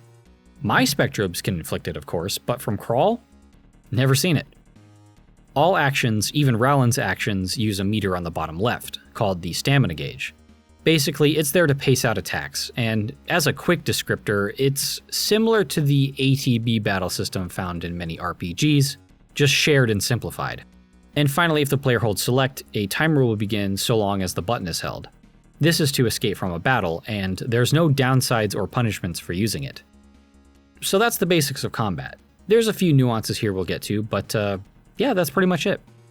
The combat system has an underlying RPG stat system behind it, where Rallin and his Spectrobes share the same basic 3 stats: hit points, attack, and defense. Hit points are obviously your health, and when depleted, a Spectrobe will vanish. If it's Rallin, you are instantly defeated and teleported to the ship. There's no punishment from a defeat scenario besides the travel time returning, so in normal combat encounters, the stakes are actually pretty low. The ease of running away doesn't help either. Attack relates to the damage you deal, but the specific kind of attack being used will also determine damage, of course. Normal versus special attacks and all that. Defense reduces incoming damage, but I couldn't find any hard numbers about how this is calculated. It has to be a percentage and not a flat damage reduction though. And while a Krawl's stats are not seen besides their HP, I imagine they follow a similar system. Spectrobes uses an elemental type system, which can be described as a simple rock, paper, scissors triangle. The types are Corona, Flash, and Aurora, corresponding to the colors red, blue, and green. The names reference kinds of light, which fits the Spectrobe's name. Aurora does extra damage to Corona, Corona does extra damage to Flash, and Flash to Aurora. Damage resistance also works in a similar fashion. Spectrobes also gives the player the opportunity to make use of a support mechanic to aid in combat. Spectrobes in the player's party, but not the active slots, will give constant passive effects to the stats of the active 2. This can be positive or negative, it's all dependent on the individual support Spectrobes. The parameters that can be supported are attack, defense, movement speed, and the CH meter charge rate. There are 4 support slots in a team, so in principle you would want to max out each of these 4 parameters. Outside of movement speed, their effects seem to be only mildly helpful when maxed out. For example, in this playthrough, I tried charging the CH meter without any buffs, and with the buffs maxed out, and the difference was barely noticeable. On the DS playthrough, I barely made use of the support buffs, and actually had an easier time, but for very different reasons. We'll get to that in a bit. Overall, the RPG system is quite simple, with only 3 stats, 3 elements in the system, both alongside the support system. The latter I found was pretty easy to take advantage of, since it's easy to find Spectrobes with only positive effects on the buffs. Soon I maxed out every buff and never removed those members from the support bench. But the reason I've been hesitant to bring up combat in general is because, well, it's really bad. There's so much wrong with it fundamentally. But let me explain why, starting with movement. I mentioned before about Rowland having a slight feeling similar to walking on ice in the overworld, but that's nothing compared to how bad it is in combat. In battle, Rowland actually feels like he's running around on ice. You can visibly see the slight startup to his running, as well as the slide he does when coming to a stop. Ironically, this would make sense on the planet Himuro, where the ground is covered in ice. It could work as a temporary challenge appropriate to the location. But when it's fundamental to the battle system, this kind of slippery movement causes issues. Rowland's Spectrobes will follow him around the arena on either side, but they aren't stuck to him at all times.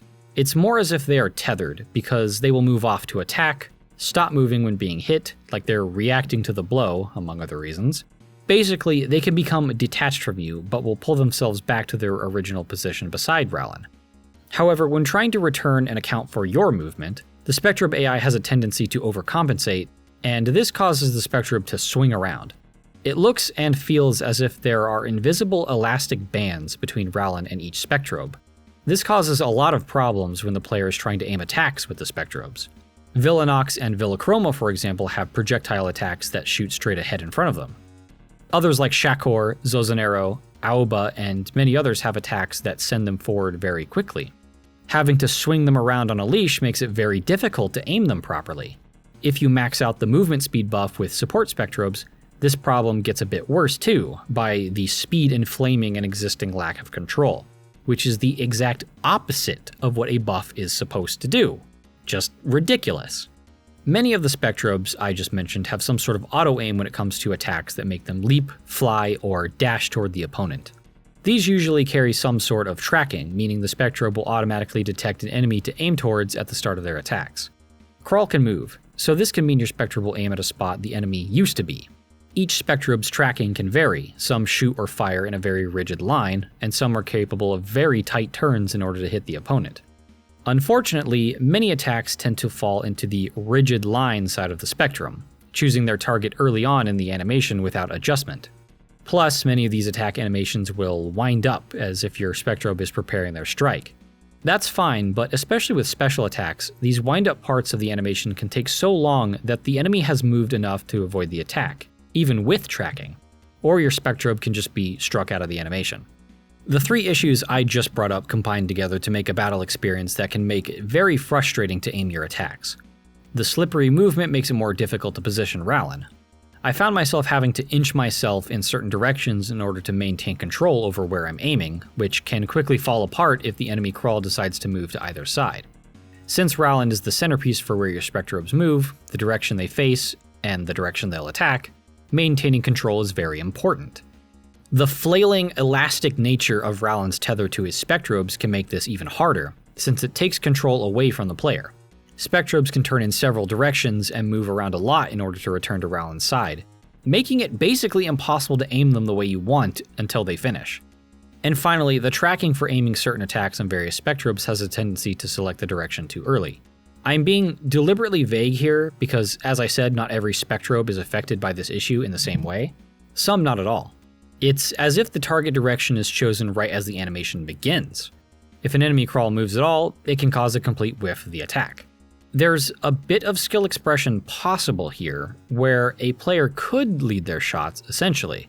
A player can mentally plan how a Krawl will move and aim ahead, but it's incredibly difficult to do so with the issues of the slippery floor and terrible Spectrobe tethering.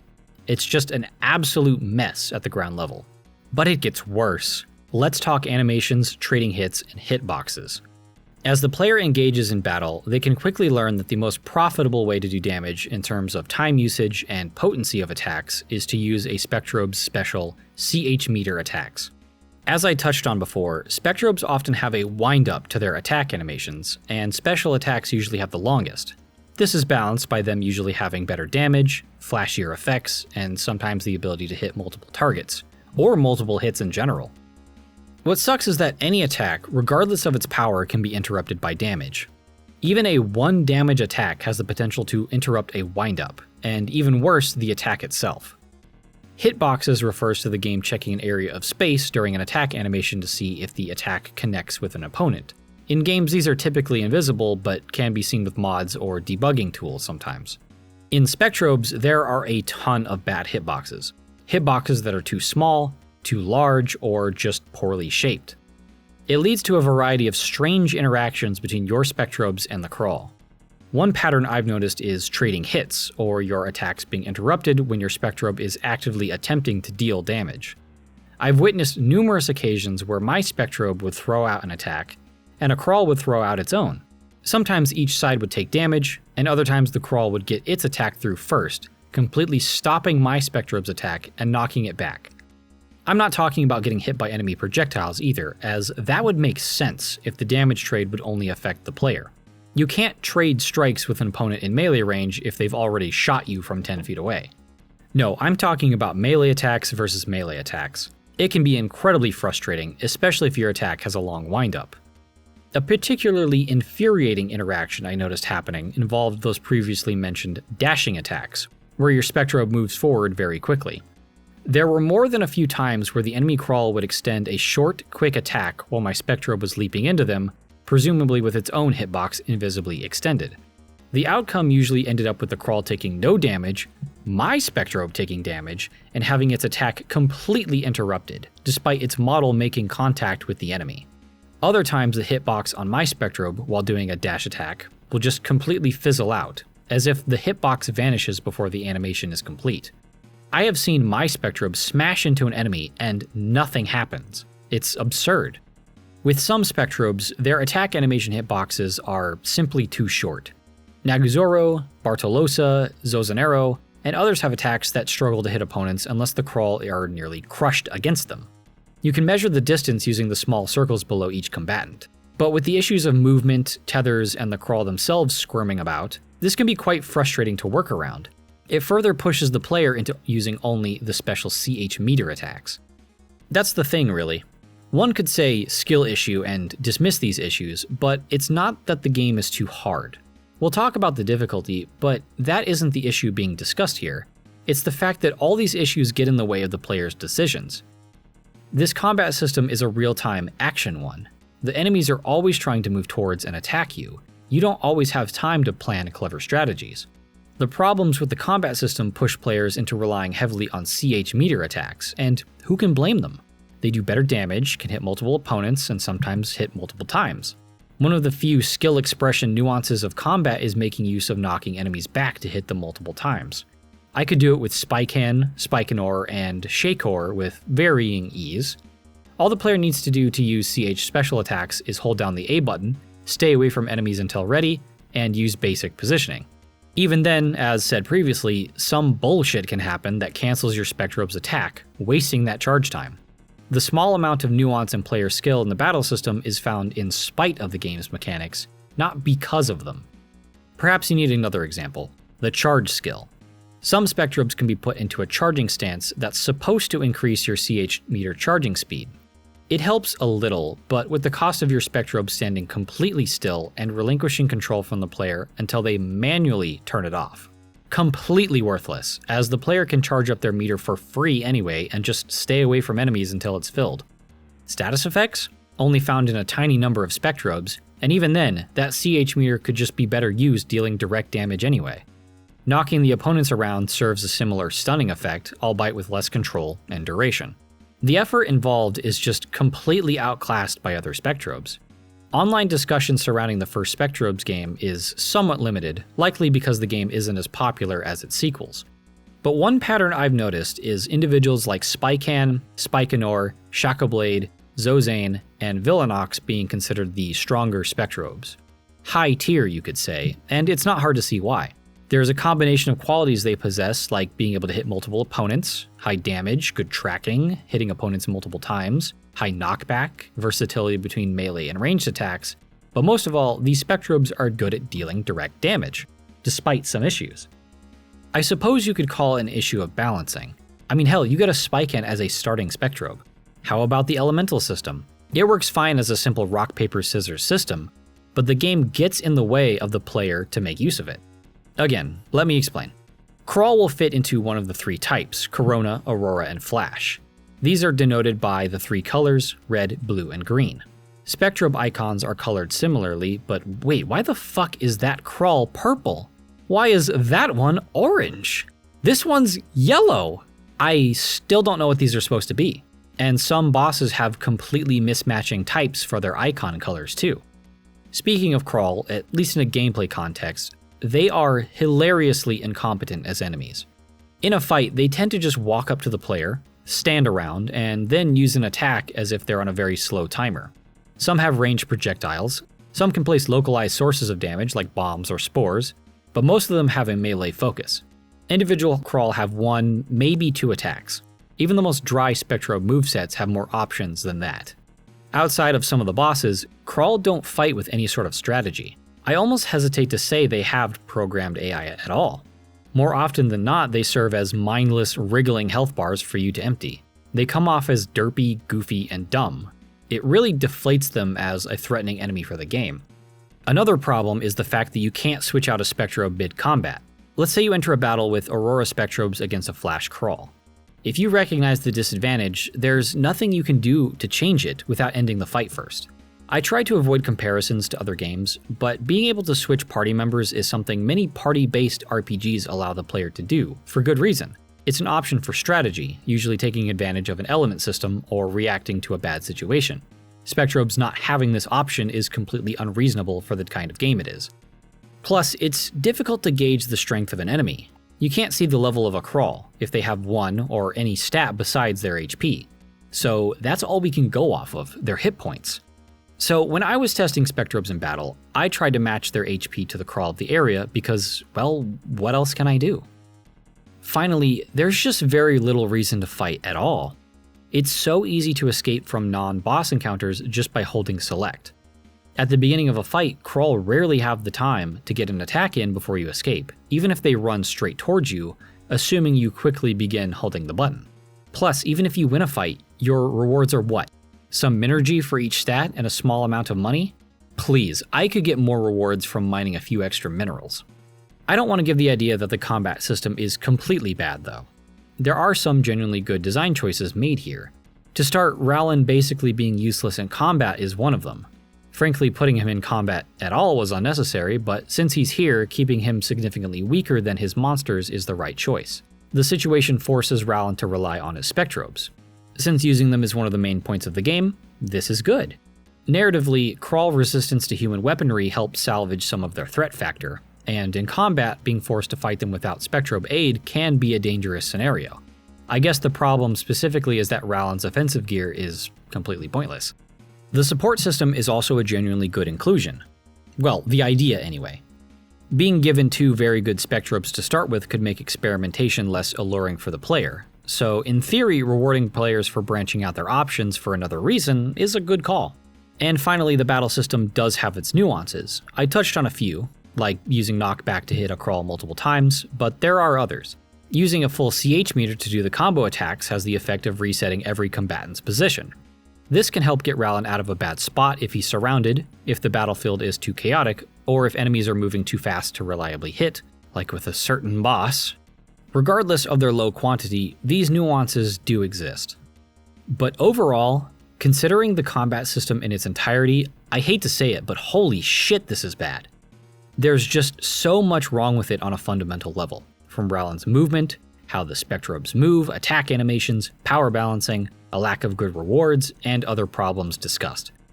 Despite how prevalent the activity is throughout the game, despite how easy it is to have an encounter forced on you, combat is probably the worst aspect of this game. For an action RPG, this absolutely cripples the game. The bosses of the game generally had more attention put into their battles compared to regular fights. The first boss, Jiforma, is a big bipedal bastard with a striking red-green color scheme. There's a rocket engine fused into its shoulder, giving it an appearance as if the machine impacted it. Jiforma can use this rocket engine to dash around the arena, performing its own dash attack. It does a shitload of damage and knockback, and the boss is supported by 2 lesser Krawl that periodically fire 3 projectiles, with a passive health regen. As the fight progresses, their projectiles get larger and harder to avoid. This first boss can be a huge spike in difficulty, since the player may or may not go into the fight with evolved Spectrobes or not. The difficulty comes from just how much damage the boss deals, and after testing with various Spectrobes, I'm inclined to believe the boss was balanced around the player having evolved Spectrobes to use. It's not impossible to defeat the boss with adult Spectrobes, but it is significantly harder. Hell, I was even able to finish off Jiforma once with Rowland's blaster. Not that the blaster was strong or anything, I had to chip the rest of his health 5 damage at a time. It's just funny to pull off, since the boss dying will kill his minions too. It is more than a bit awkward to expect evolved Spectrobes out of the player in this point though. Yes, the cube from Cyrus does unlock the feature, but there's a couple of reasons why the player may not have them for the Jiforma fight. Narratively, after the mission with Cyrus is complete, the emergency call from Commander Grant comes in as soon as you try to call him for your report. The player now has the knowledge that the headquarters on Kollin is in trouble, so it's reasonable that they would go there immediately given the emergency situation. After all, a new player isn't going to have prior knowledge of Jiforma's damage output, or even if there's a boss fight at all. Also, the mechanics involved when getting evolved Spectrobes will force the player to stop using them for a set amount of game time. A player may or may not want to put away their preferred Spectrobes in the lab, especially if those individuals are stronger and more useful in a scrap.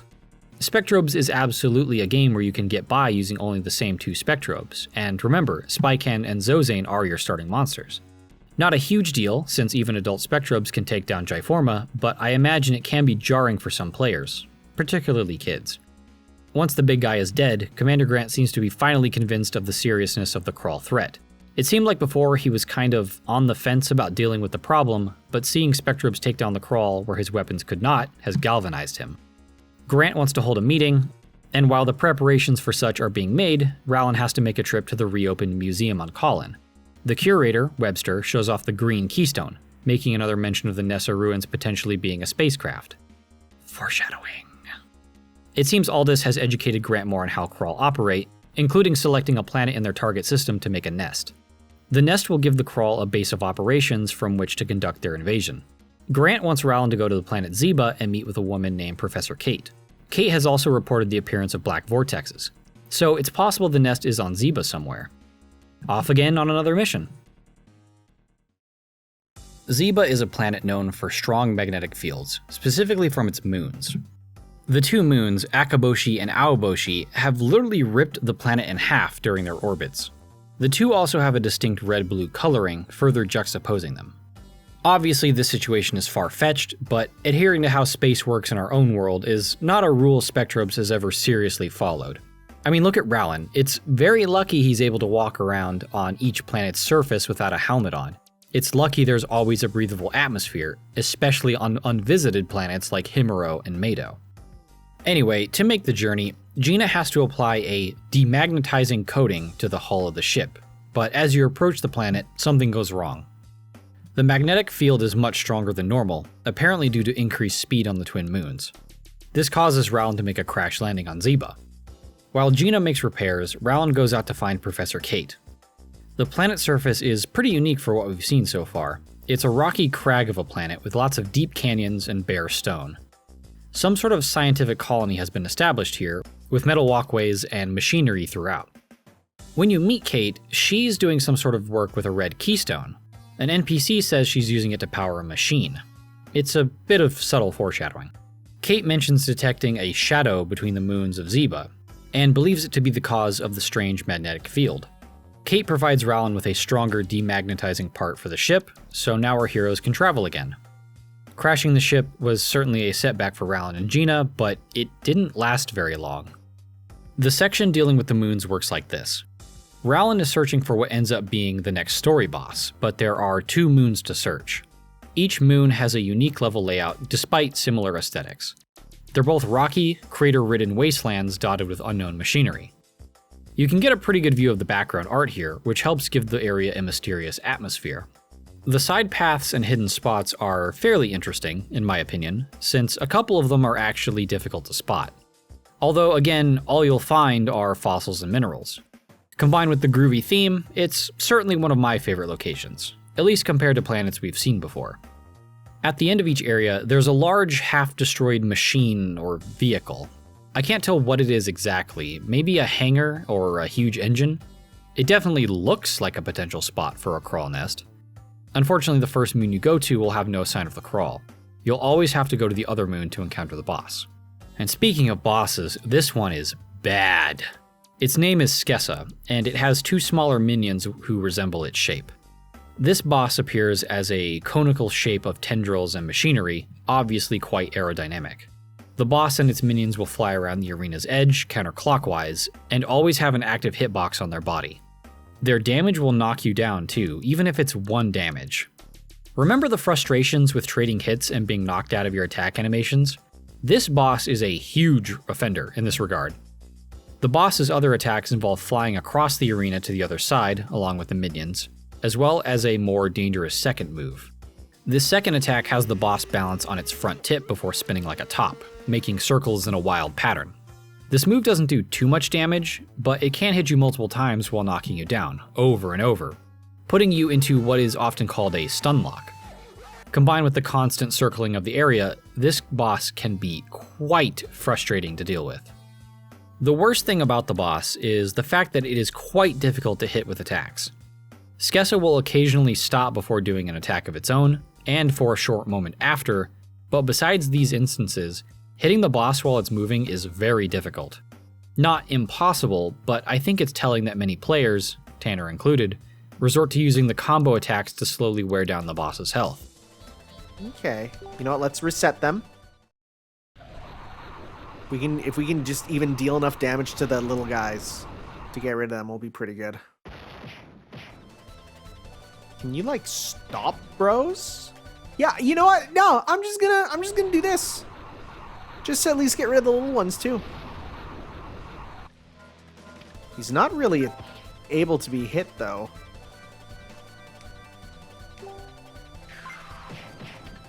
When can he be hit really easily?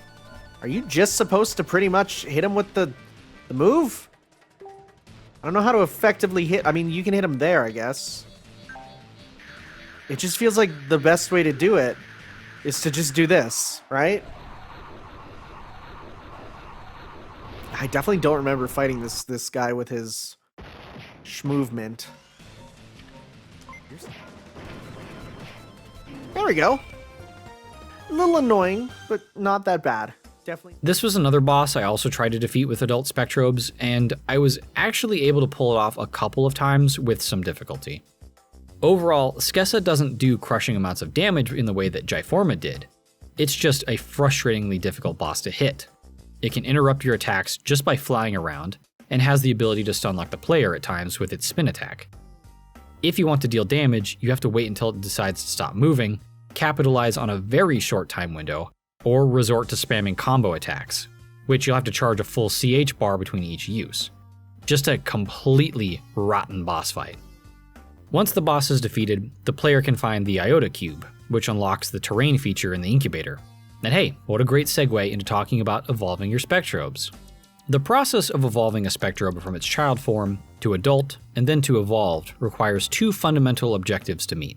Let's call the first one the numerical requirement, and the second one the time requirement. The numerical requirement can be one of 2 things. Either the Spectrobe has to meet or exceed a certain level, or it must meet or exceed a certain number in a specific stat. The time requirement is simple. It's just a required number of minutes spent inside the incubator. For example, Grilda, a child form, requires hitting level 15 and spending 1 hour in the incubator before it can evolve into a Grilden, its adult form. From there, a Grilden has to be level 60 and spend a total of 4 hours in the incubator before it can become a Grilldragos, its evolved form. Don't be too intimidated, however. This evolution line requires more effort and time than many of the other Spectrobes. Oftentimes, only an hour or 2 is necessary, and evolved Spectrobes with level requirements usually sit around level 45 to 50. Another example, the Incana, requires getting its defense stat to 140 with 45 minutes in the incubator, and then the Icanipa requires a defense of 350 with 2.5 hours in the incubator. This time requirement can be reduced by using the newly unlocked terrain feature. Terrains can be set for an incubator room that match one of the 3 elemental types. Spectrobes matching that type will have their time requirement passively lowered, as if the Spectrobe is growing faster. The opposite is true too. If a Spectrobe is weak to a specific type in a terrain, they will actually grow slower. So I typically just have one incubator of each type set up with one neutral one, since you get a total of 4 rooms to use. I do find the evolving requirements to be a bit strange overall. After trying to defeat bosses with only adult Spectrobes, it's clear to me that evolving your Spectrobes to the evolved form provides the greatest access to power as opposed to gaining levels. Feeding your Spectrobe minerals to meet a stat or level requirement makes sense because you're literally feeding them a source of energy. The time requirement though, not sure if that's a good design choice.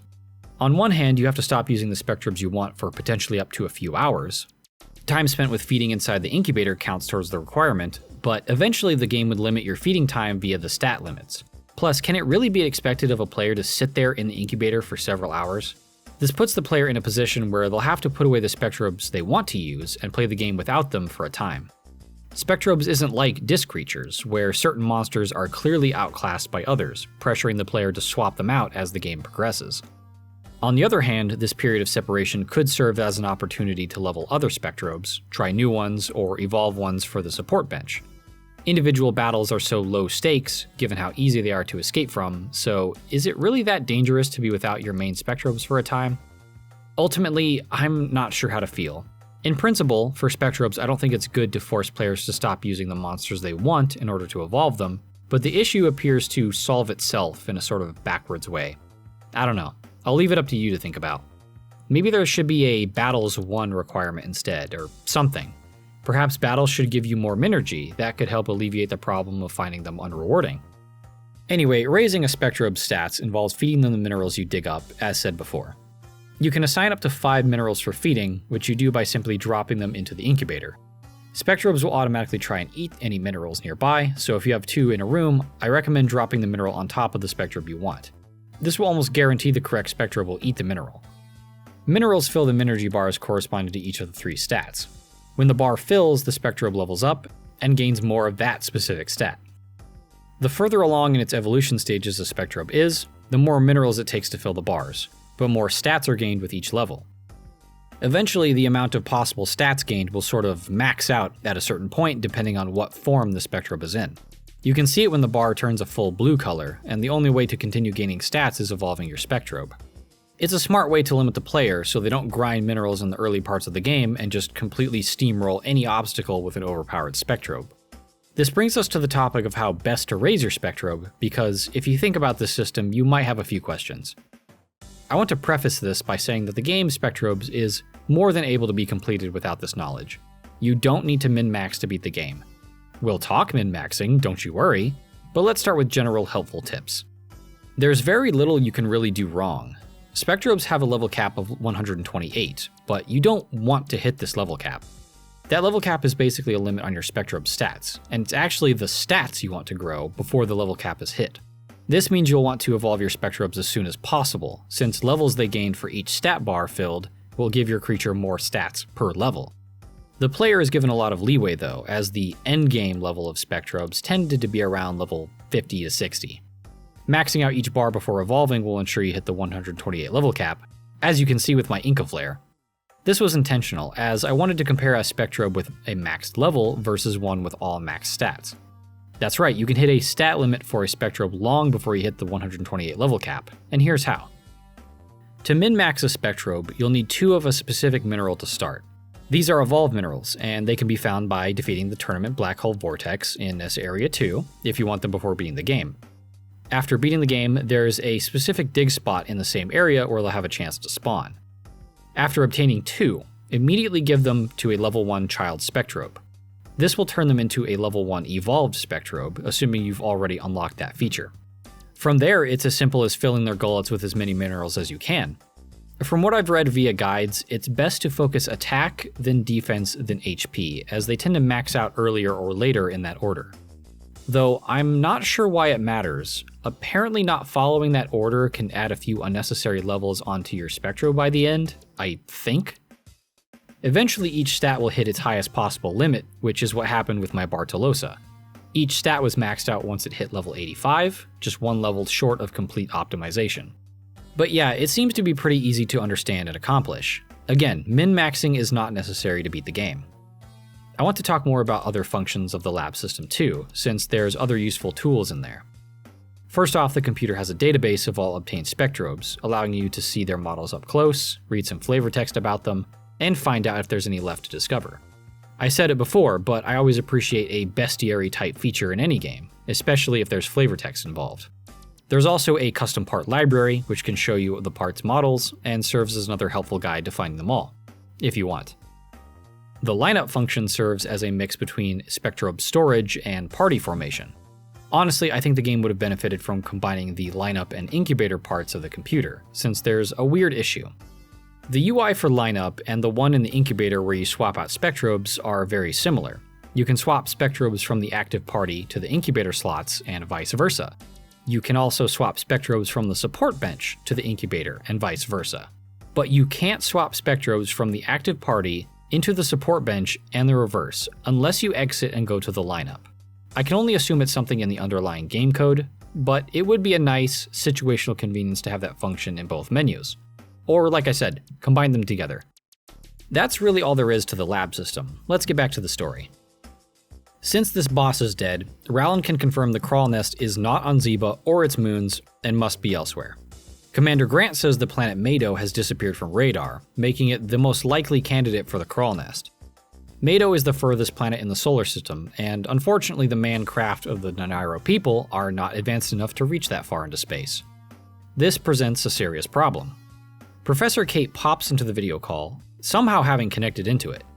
This is a behavior she's apparently known for doing, since Commander Grant says she hasn't changed at all. This alludes to some shared history between the two of them, but that's the extent of it. Professor Kate having her own musical theme implies to me that she's meant to be an important character, but this one line of dialogue is all we get about her past with Commander Grant. There's definitely some intrigue there. I just can't help but suspect Spectrobes has an unfinished narrative, but I'll save my thoughts there for the end. Regardless, Kate claims to be able to solve the issue of reaching Meido. Upon returning to her, she reiterates the claim we've heard several times, that the ruins on Nessa are actually an advanced ancient spacecraft. The Keystones are part of the ship's power systems, and you can see where this is going. Rowland will have to gather the 3 stones and return them to the room in the Nessa ruins. She gives Rowland the red keystone, as well as a letter to give to Webster back in the museum on Kollin. Why on earth would she send Rowland with a letter? The existence of video calls has already been established in this world several times, and Kate has been shown to have intimate knowledge of their workings if she can hijack NPP communications. There's no good reason to do this. In fact, it would make things easier for her to call Webster ahead of time to avoid Rowland springing the news on Webster and upsetting him, which is what happens. Webster reluctantly gives Rowland the green keystone in the end, but what a weird bit of pointless drama. The only reason I'm grilling the game for it is because these characters are being written to ignore basic technology in their own world, for the sake of a fetch quest that Rowland already has to travel physically to complete anyway. Whatever, moving on. Overall, the Ziba section is carried hard by its aesthetics and level design. It has a mysterious atmosphere, and the player is still given a lot of agency in their exploration. It's very hands-off. The terrible boss and illusion of choice between which moon to explore first, well, those things bring the quality down a bit. But on to the next objective. So, the reasonable player would assume that we need the last keystone from Cyrus, whom we've already given it to. I mean, you guys have a superior memory compared to a goldfish, right? Well, the game doesn't think so, because if you go to Cyrus directly after Webster, the man won't be there. No. In the game's script, you have to first travel to Nessa Area 3, run all the way back through the ruins, and fail to start the ship. There must be something else we need. I know what it is, and I can't believe we overlooked it. You know, I can't believe it either. It was only a few hours prior. I don't think any player would have forgotten getting the blue keystone for Cyrus. And you'll never convince me that Rowland or Gina would have forgotten either. It's all so stupid. So after going to the ruins and first having your time wasted, returning to Cyrus's house will spawn him in front of the gate as before. Cyrus is skeptical at first, but is willing to believe that Rowland needs the blue keystone. He's willing to give it back if Rowland will give him something equally rare in exchange. The MacGuffin for this mission is a diamond mineral, found only in a single dig spot on top of the tabletop mountain on Daichi. What's dangerous about this location is an atmosphere filled with a heavy aura. I do find it strange that the area has such a blue coloration, when the Aurora type is associated with the color green. This Aurora causes damage at regular intervals to Rowland and any non-Corona Spectrobes. Part of dealing with this is buying Rowland a Corona-infused suit. There's Flash and Aurora ones too, but these are never required. Technically, you don't have to buy their Corona one either, a rare bit of choice allowed to the player given how scripted events have been. Of course, you'll want the suit if you don't want to lose your HP, because it is a fairly long climb to the top of the mountain. The Aurora section extends off the first Daichi area, and the level is characterized by a lot of thin, meandering walkways, often with Krawl on them, making the challenge in trying to avoid them. It's notable that all the Krawl here are Corona aspected too, as if they are the only ones that could survive here. At first, the environment will only try to damage you when walking through specific patches of ground. The sound effect will play even if no damage is taken, and like I said before in the sound design section, the damage tick sounds are really grating to the ears. Once you reach the summit, the entire area will be a constant source of possible damage.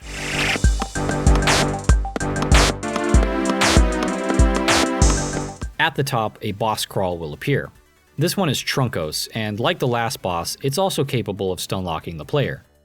It's honestly worse than the last boss because the frequency at which the boss spams this attack is high. The damage is also noticeably higher, and Rowland can get defeated pretty easily after a few rounds of stun-lock.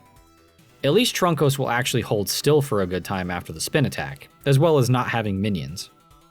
The boss also has a stretching arm attack that has high damage and longer range, as well as a move that places magma pools on the arena.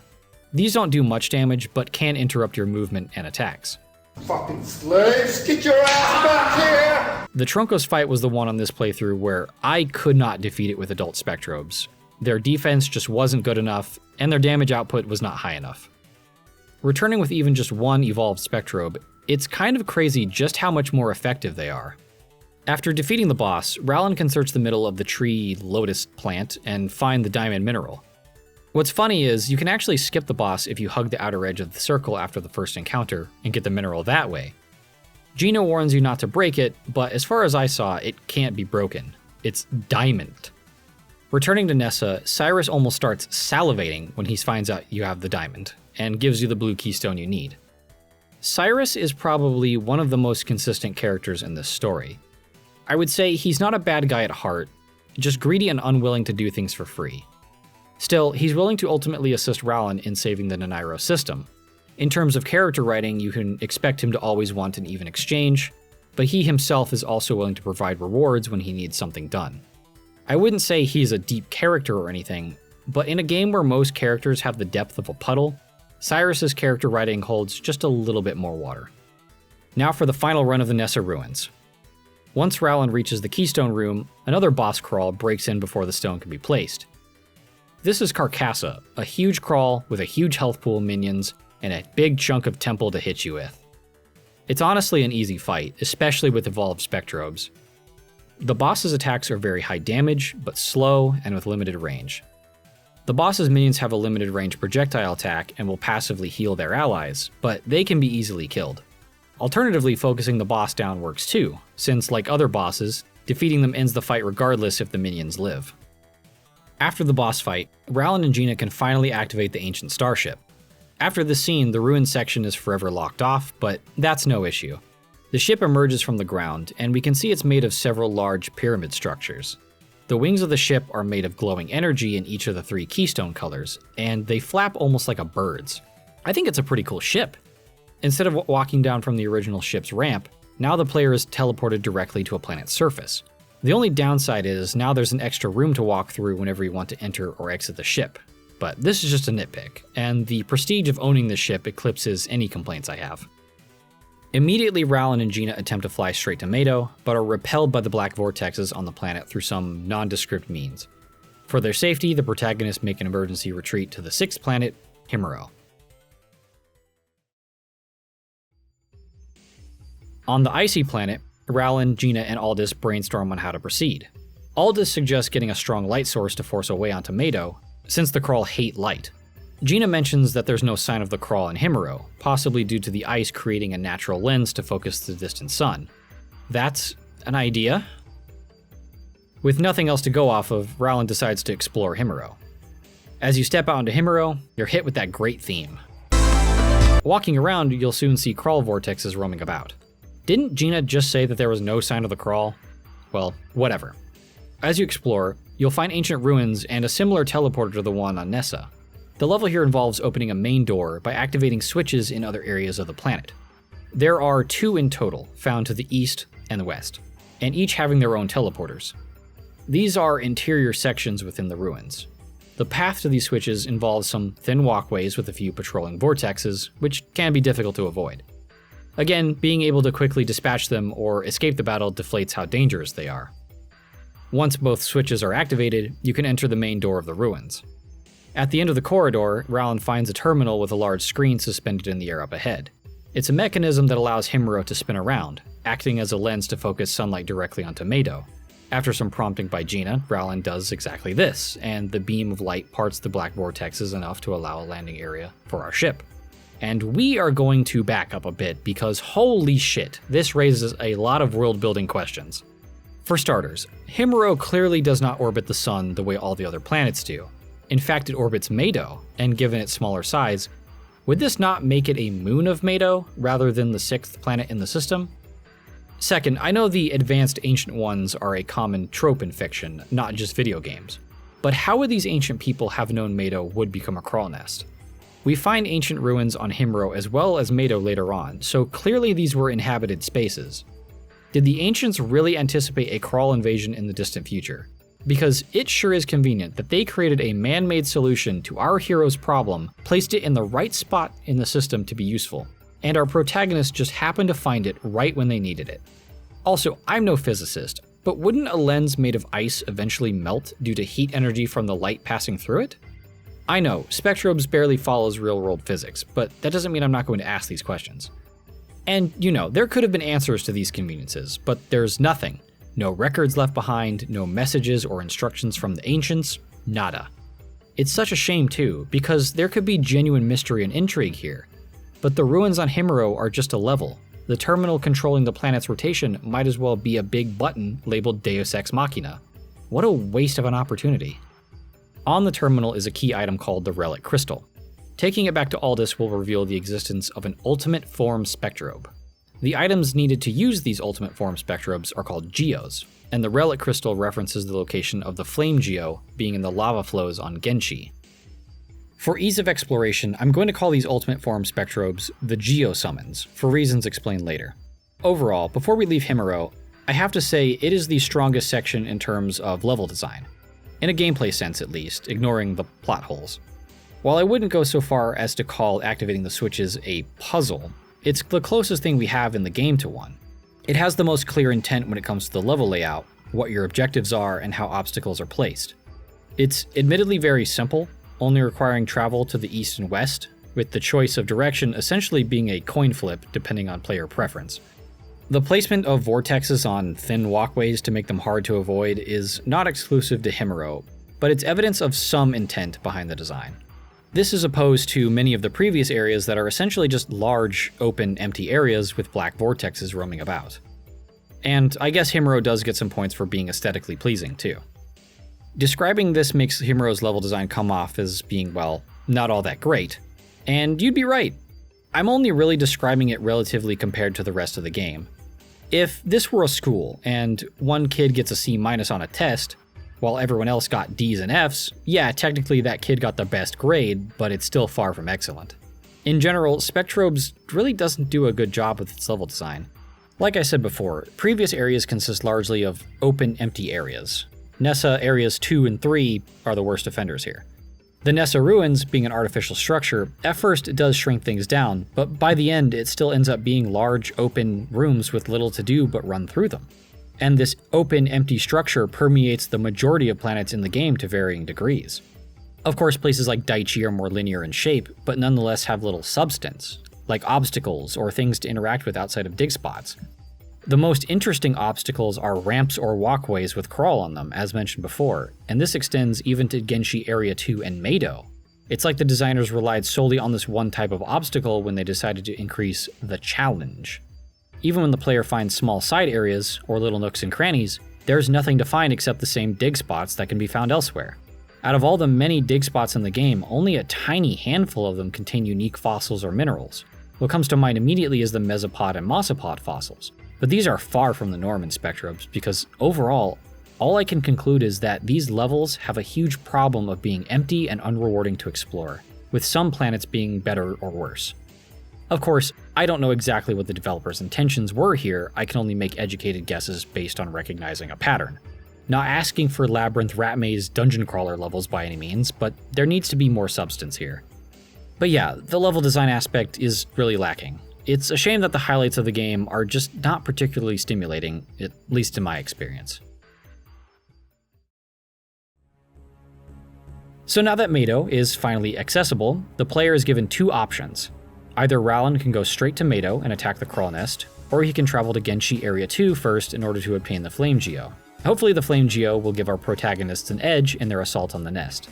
But what's bitterly hilarious is that despite Aldous and Gina's dialogue directly specifying Rowland having a choice, the player actually doesn't. If you go straight to Meido without the Flame Geo, you are physically incapable of defeating the final boss. Like an annoying child on the playground, the final boss will put up an everything-proof shield at a couple points throughout the section. And the Flame Geo summon attack is the only thing that will break it, allowing you to continue the fight. The game outright lying to the player is so awful that I can't help but just laugh. So let's smooth things out and just go to Genshi Area 2 like the good players we are. Genshi Area 2 is a pretty unique area, at least aesthetically. It takes after some of the jungle qualities of Area 1, but being a volcanic zone, there's lava flows and stone everywhere. There's still thin walkways everywhere, but the area is characterized by these big oval sections, which I assume are meant to be cooled pools of lava. The other notable aspect is the relic crystal item, which when approaching a river of lava, will glow and cool the lava instantly. This creates a new walkable path, but like Himuro, I wouldn't call it a puzzle or anything. The final area of the zone is a massive lava pool that, when emptied, reveals a bit of stone resembling an altar. The Flame Geo can be found atop it. The game gives a bit of instruction on how to use it, but it's quite simple. Just charge 3 bars of CH meter, and the command will be available from the red special menu in combat. What's important about this lava pool is the minerals found here. This circular bowl is the best mineral grinding spot in the game, since it has a lot of dig sites, namely around the altar. Rare gems like rubies and sapphires can be found here as well, giving the player a good source of money and extra minergy. Plus, the sites can be reset by leaving through the bottom exit and immediately returning. The vortexes up here don't even move, so the player is free to grind minerals as they please. While it's quite useful for post-game activities, this serves as a good spot to prepare for the final planet. Now though, it's time to head to Meido. Rowland is able to land safely and teleport onto the surface. A few steps outside, Gina calls Rowland to remind him that defeating the Krawl here will save the Nanairo system.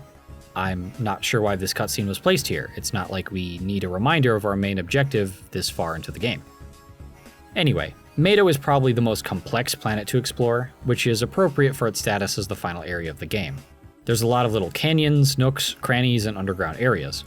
And of course, say it with me, thin walkways with Krawl placed on them. The Krawl here are vicious too, moving with a fast speed and a similar relentless nature that was found on Nessa Area 3. I find the planet interesting too. It really gives the impression of being a completely dead world, stripped of all life and organic material. The hostility of the planet can be heard in its background theme too. Once the player finds the correct underground path, the cavern gets increasingly linear, but filled with a unique fungal aesthetic not seen in the rest of the game. This would have gotten my vote for the best planet, but unfortunately there's a lot of dead ends and pointless areas to explore. It just highlights how unrewarding exploration is, because all you find is more dig sites, with the same excavation rewards that can be found in much easier areas elsewhere on Meido. I do still respect the player being expected to explore and find their way to the Krawl nest. The size and relative complexity of Meido's layout is a noticeable step forward compared to the last few areas we've been on. Upon reaching the end of the zone, Rowland finds a huge mushroom creature, presumably the core organism for the Krawl nest. Defending it is the final boss, who appears from below the floor. This next section consists of 3 boss fights, one against Otorso, the defender of the mushroom, second against the mushroom itself, which goes by the name Thoraxa in the fight. Finally, due to the healing properties of Thoraxa, the first boss awakens as the creature Goblada. Ladies and gentlemen, Foo Fighters! Let's examine these sequentially. Otorso, the first fight, starts off on a bad foot. It's a big, lumbering, bipedal giant of an enemy. If you didn't have the Flame Geo, you'll learn now that the boss has its everything-proof shield invulnerability. If you didn't have the Flame Geo, sorry, you lose. You can't win the fight, and either have to let the boss defeat you or reset the game. Using the Flame Geo is very similar to using a combo attack. It's essentially a cutscene that resets the position of all combatants while doing damage. This time, there's more spectacle and a huge amount of damage dealt to the enemies. The Flame Geo would be comparable to a summon spell in a Final Fantasy game or other RPG, where a huge creature is called forth to do a large elemental attack against all enemies. For this boss though, the Geo Summon will do no damage, just breaking the invulnerability shield. Geo Summons can only be performed once per battle, so you'll have to fight the boss through normal means.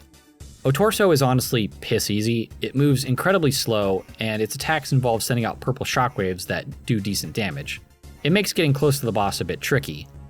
Its minions are capable of similar shockwaves that do little damage but will interrupt your attacks. You can see my Zozanero here getting stun-locked a few times with pitiful but annoying 1 damage shockwaves attacks. I wouldn't describe it as a difficult fight, but certainly tedious if you start getting stun-locked. And using a combo attack has a tendency to bounce the boss against the far wall of the arena, sliding him across the slippery floor directly at the player. This is a fight where the animation interruptions, the slow wind-up on some Spectrobe attacks, the weird slippery physics, and other fundamental problems of the combat system really show. Combined with the dumb shield business, it's a pretty terrible fight. Between this fight and the next, the spores from the Thoraxa will heal Rallin, so that's consistent at least. The fight against the mushroom itself is honestly a joke. The battle takes place on top of the mushroom itself, with Thoraxa serving as this alien plant stem looking creature.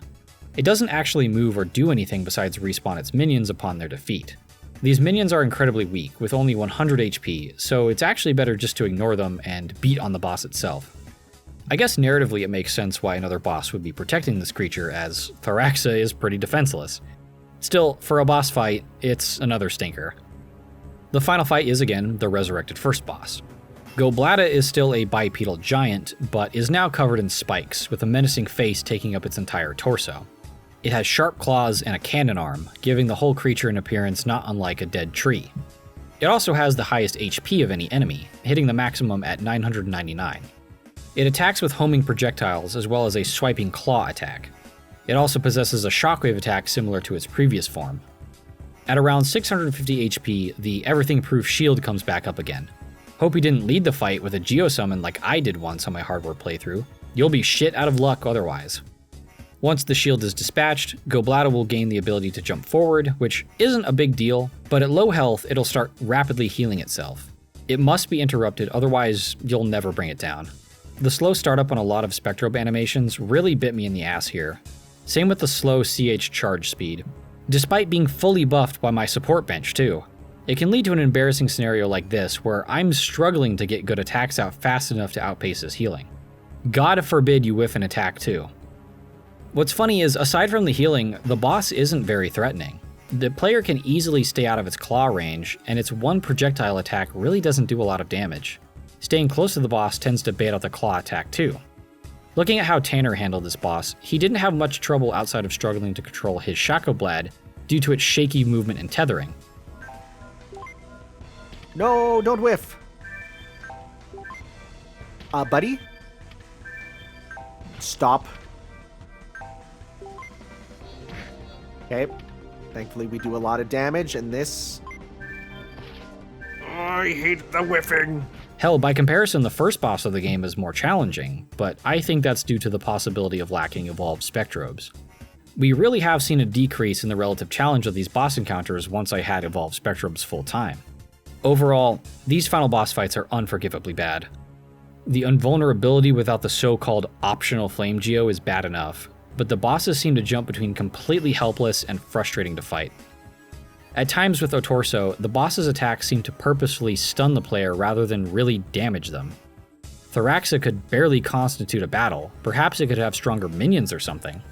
And the self-healing with Goblata was either a complete pushover or a prolonged frustration depending on the Spectrobes used. You'll just have to trust me, but on the hardware playthrough, my Spikenor and Shacoblad team wiped the floor with this boss before he had a chance to heal. With Zozanero and Albasar, it was a completely different experience. Overall, like with the other bosses, these were such an aggravating handful of fights that seem more geared to annoy or anesthetize the player by lacking engaging mechanics, depending on the boss. For what are supposed to be the climactic combat encounters of the story, it's awful. I would say they're disappointing, but most of the bosses in this game have been badly designed. At least it's consistently bad, right? Seriously though, what a mess. But now we've seen every Krawl in the game, and I'd like to take a bit to examine the Krawl more closely, at least their concepts and monster designs. The Krawl to me come off as this revolting yet cartoonish and sometimes cute series of enemies. It's in the name, really. The Krawl, implying they're these bottom-feeding creatures of the soil. They're cute to me in the same way I would think a worm on the pavement is cute. They come in many different forms, including bipedal, human-like shapes, worm-like creatures, arachnids or insects, floating orbs, and others. They often have a colorful appearance, sporting stripes, spots, and other patterns in a way not dissimilar to Spectrobes. They can still have an element of menace to them, but often they move with such a body language of brainlessness. The Krawl really come off as these stupid, mindless animals, at least the regular enemies. The boss monsters obviously are capable of coordination and planning, since we see Otorso defending Thoraxa, the use of Jiforma as a scout, and the existence of a Krawl invasion at all. What I find very creative about the Krawl is their tendency to absorb aspects of their environment into themselves. This isn't explicitly stated by the game, but you can see this happen if you observe how the Krawl look in different areas. On Genshi, you can notice some of the Krawl sporting Venus flytraps and ferns on their bodies, lending to the tropical environment. Nessa, being a desert, reflects in certain Krawl having a cactus-like body, complete with projectile needle attacks. On Ziba, enemies start incorporating machinery into their bodies, and Krawl and Himuro tend to have a lot of ice. Bosses especially do this, incorporating full engines, metal, and even carved stone pillars into their bodies, helping them move and fight. The threat of the Krawl being these planet-eating alien animals makes a lot of sense if they're physically absorbing the environments they eat, causing them to adapt. The only time we really see the Krawl in their most pure, saturated forms is on Meido, where they all have a fungal theme to their designs, which is consistent with their dislike of strong light. Mold and fungi do not need light and often thrive in dank, unseen places. One more thing. Krawl have these sort of factions, denoted by the red text here. Aldous brings it up exactly one time in the whole story when talking about the first boss. It appears on other bosses, but yeah, figured I should at least mention it. Unfinished. Anyway, the concept of the Krawl is pretty great. They're a perfect enemy for the Spectrobes, who are based around the spectrum of light. While I have my complaints about their AI and the gameplay involved when fighting them, the Krawl themselves are well designed as a creative concept, as well as their creature designs.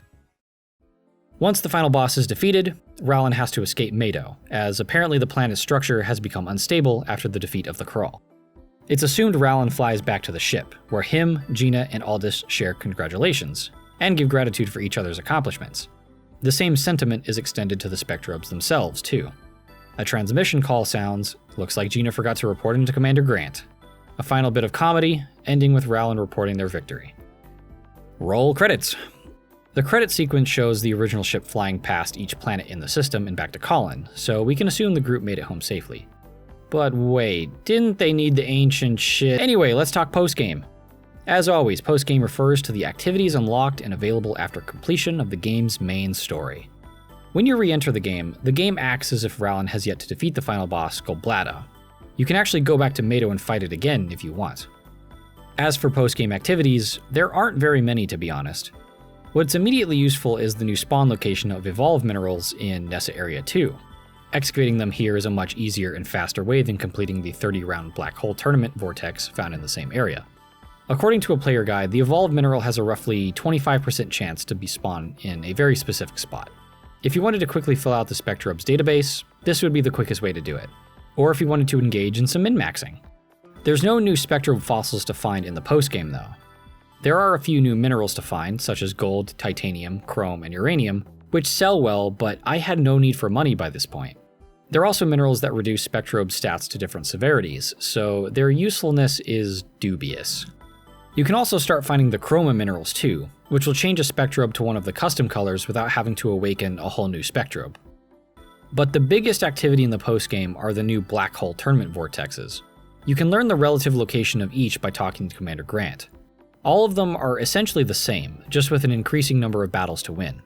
You'll have to win a streak of between 50 to 70 consecutive battles in order to complete these tournaments, depending on the difficulty.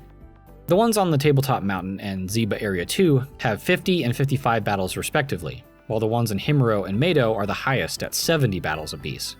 Inside these tournaments, you can switch out Spectrobes with ones in your support bench between fights, but your Spectrobes will not automatically heal. The Krawl you fight in these tournaments are completely random, pulled from the entire pool of Krawl you meet throughout the game. Oh, and you can't use Geosummons for these battles either. You might ask, what are the rewards for doing these tournaments? And the answer is Geos. You get the Flame Geo from the main story, but there are 6 more to collect, corresponding to different elements like winds, thunder, ice, etc. These are summons in their own right, with their own cutscenes. In my opinion, they're very cool. The Wing Geo from the Meido tournament is the strongest in the game, and it makes sense you'd have to defeat the max number of tournament battles to obtain it. But that's the thing, you don't. One of the unique aspects of Spectrobes was its card input system. Sold with each copy of the game was a set of plastic cards with holes inside. These cards were sized for the DS Lite's touchscreen, and poking the screen with your stylus in the order corresponding to the holes in the card would input a code into the game. Most of the time, these cards gave you limited access to items, minerals, custom colors, or custom parts. But all of those can be found in-game too. You could also get access to 2 secret Spectrobes, Windora and Villachroma. Some cards would even give you the item for one of the Geos. The codes themselves followed the same system for each card, with individual touch points for the alphabet and the numbers 1, 2, 3, and 4. So you can probably guess it became very easy to create a graph of how to input every card in the game and host it online. I get the point of having different card sets was to encourage swapping cards with friends, but having access to all the codes by using the internet was inevitable. I can't even consider it cheating, because after release, a version of the game was re-released with all the possible cards included as a selling point. Nonetheless, the idea is a good one. Spectrobes already uses the DS touchscreen so much, interacting with this physical object for in-game rewards is an appropriate fit. But inclusion of the Geos does create an issue. Having every Geo summon available through card inputs effectively skips any reason to do these post-game tournaments outside of the victory itself. I can only speak for myself, but suffering through the terrible combat and the terrible boss fights for the whole game, the last thing I want to do is engage with any more combat. Since we know Disney directly desired a Pokemon competitor, we could easily compare these tournaments to battle towers in Pokemon. Both involve fighting consecutive battles to maintain a winning streak. But unlike Spectrobes, combat in Pokemon is actually quite good. So it completely ruins the point of having these tournaments in the first place. Okay, there isn't no reason to do these tournaments. At least there was at one point. Back before the Wi-Fi functionality was shut down, you could have your victory streak and overall score uploaded to an online leaderboard. Unfortunately, in 2025, this functionality is long gone. So now there really is no reason to do the tournaments unless you just want that under your belt. It also means that the Spectrobe Thundora is unobtainable by legitimate means in this game. For the sake of demonstration, I use the codes to get all the Geos, save one. The Wing Geo from Meido, and sharing the spot for most difficult to obtain. Sorry, I will not be subjecting myself to the other tournaments. But for the sake of my gamer cred and the analysis, I'll do the 70 battle tournament. If I can complete 70 random battles in a row, then I know 50 random battles are more than achievable. So here was my strategy. I used the opportunity to get both a max level Spectrobe as well as a maxed stat Spectrobe, as explained a while back. I picked Incaflare for its high HP and damage, and I picked Bartolosa for its special CH attack. Now I get to be the one spinning around the arena.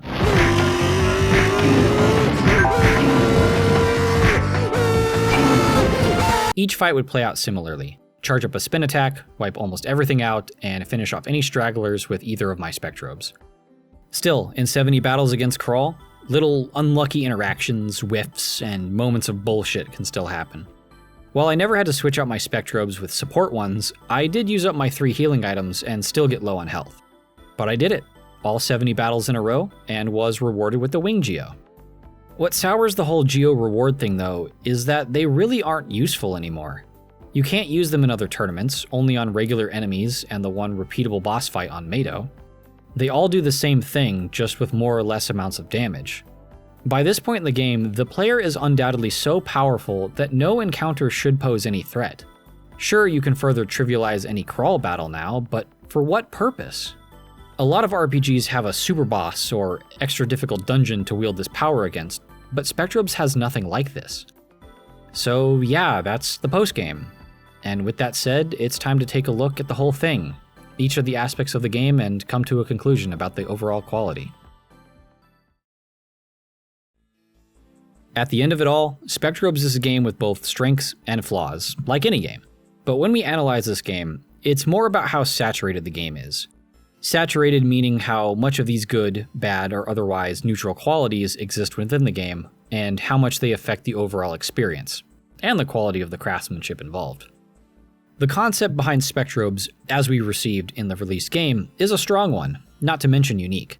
You have these collectible creatures themed around the spectrum of light, pitted against a loathsome species of creature themed around organisms that exist in dark, unseen places. Krawl hating light and using black vortexes as a traveling ideal environment further emphasizes this dichotomy. It's a solid foundation. The Spectrobes themselves are by far the best aspect of the game. In the realm of monster taming games, these guys are able to stand out with their own unique style inspired by ancient paintings, statues, and other artwork.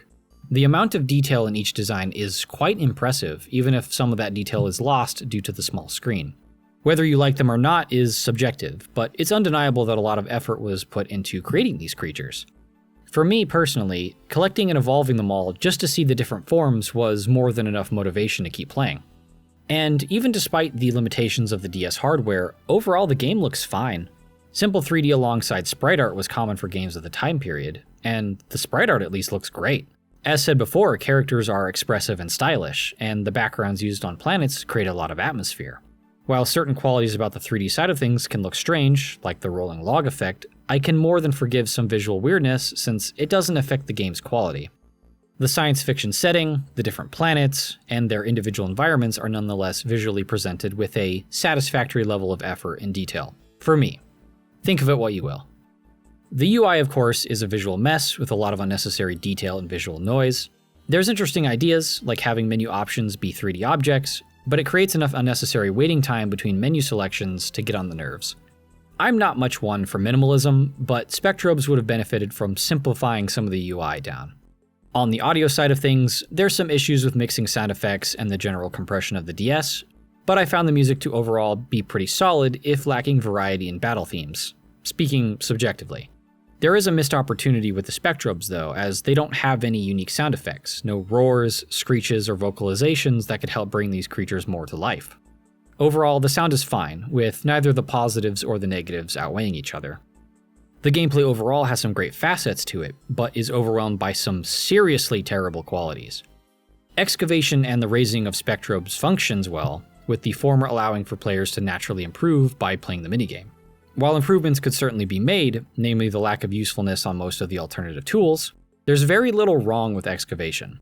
Using the DS touchscreen fits well with the acts of etching and scraping away sediment. I suspect it's no coincidence that other games like Fossil Fighters and Digging for Dinosaurs had similar ideas. Personally, growing Spectrobes and making them evolve was a satisfying experience, despite the mineral grind involved. My touchscreen will never be the same, though. The RPG systems behind Spectrobe stats and raising them is simple, but otherwise fine. The relationship between stats and the level cap could be confusing, but it's very lenient in allowing players to create strong Spectrobes even without min-maxing. It's confusing that Rowland has access to so much purchasable gear, yet swords and blasters are nearly useless compared to using Spectrobes. Unfortunately for gameplay, that's the end of the positives. Exploring the world isn't all bad, but most areas in the game tend to fall on the extreme ends of a scale between large, open areas and thin, narrow paths with Krawl serving as roaming inconveniences or obstacles to sidestep. While I respect the game for expecting the player to find mission objectives on their own, there's little reward for exploring every little area. All the player will find are dig sites containing the same fossils and minerals found in areas much easier to access. Of course, in fairness, there are a tiny number of exceptions to this, but the vast majority of the game follows this trend. The combat is inexcusably awful. There is no other way to say it. The movement physics of Rowland and his Spectrobes makes it incredibly difficult to control your creatures and attack with them. The Krawl AI acts with little thought, often standing around waiting to be hit, occasionally trying to hit the player. The vast majority of the boss fights are terrible exercises in frustration, while also being complete pushovers once the player has access to evolved forms. Despite their power, Spectrobes in battle often have slow wind-up on attacks, inconsistent tracking when accounting for enemy movement, and are interrupted by even a single point of damage. This leads to a constant feeling that the player isn't in control when they need to be. The support buffs are either impotent in their effectiveness or outright punishing to use, like with movement speed. The amount of combat encounters in the game can be quite frustrating when a vortex is chasing you down for a long time, but at the same time, encounters carry almost no danger when the player can easily escape from any normal battle. Combined with the pitiful rewards for winning battles, combat becomes a pointless annoyance and inconvenience. There's really just no reason to battle anything but bosses when excavating minerals provides power to a Spectrobe in a faster, more efficient manner. This is by far the worst quality of the game, and it permeates the whole experience.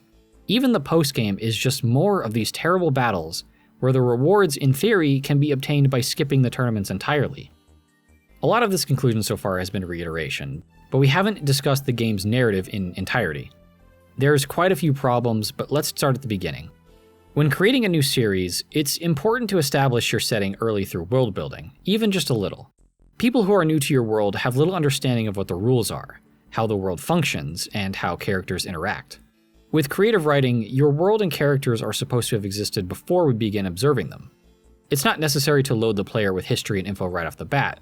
There are plenty of stories that weave world building and character history into the story as the plot progresses. As events happen and characters experience them, usually those characters change or grow in response. Spectrobes has basically none of this. Character history is alluded to rather than shown or explored, and even this is handled in the most minimal way. It's not just side characters like Commander Grant and Professor Kate, this affects Rowland and Gina, the main characters.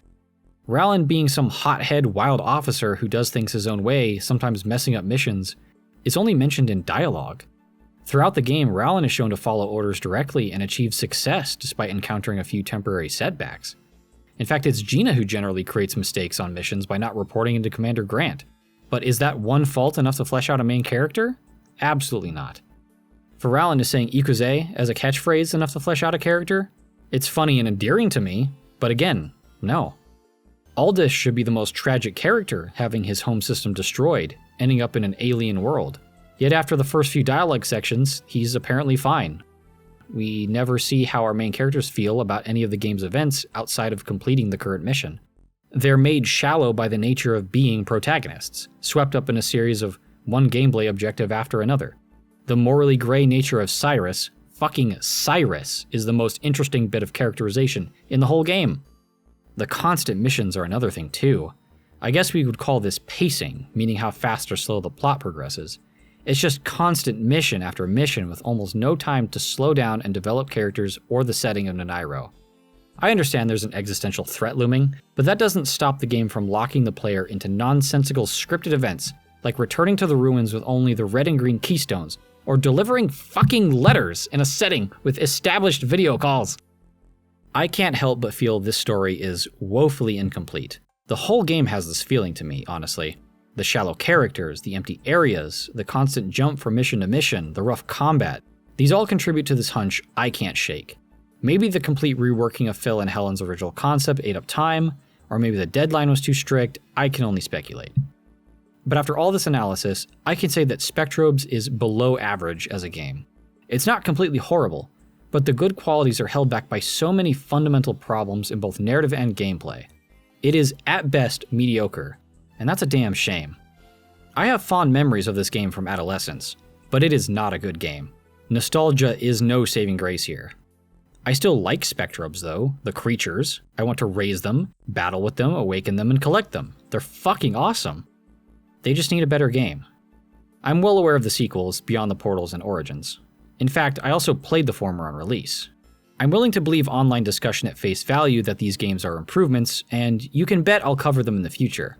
For now though, I'm sick of the first game, and despite enjoying parts of it, for me it became genuinely awful to play. It falls below what I can even recommend. I guess if you're a fanatic towards the monster taming genre, or highly interested in the Spectrobe series, then by all means play it. Or just play it anyway, you have free will. If you enjoy this game, that's totally fine. I'm being completely sincere when I say that. Remember that objective analysis and subjectivity are completely separate experiences, but both have value. This is probably the first time on this channel that such a negative conclusion was reached regarding a game being covered. So, in the interest of extending the olive branch, I just want to be clear with everyone that it's okay to enjoy media that doesn't hold up to scrutiny, we can say. I'll admit to loving Final Fantasy 15, but that game is pretty awful in a lot of ways. Anyway, if you've stuck around this long, I appreciate it. For fans of this channel, I apologize for the wait.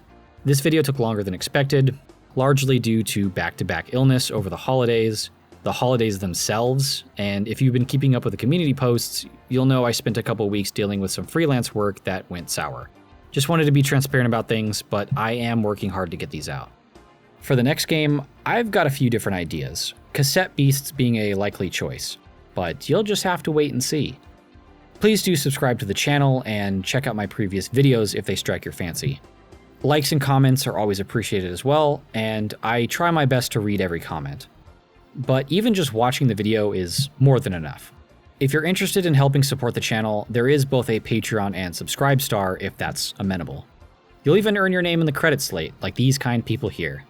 Speaking of which, I'd like to give a special thank you to Bostradamus, Badass Mother 4000, Patrick, and Malin. I really do appreciate the patronage.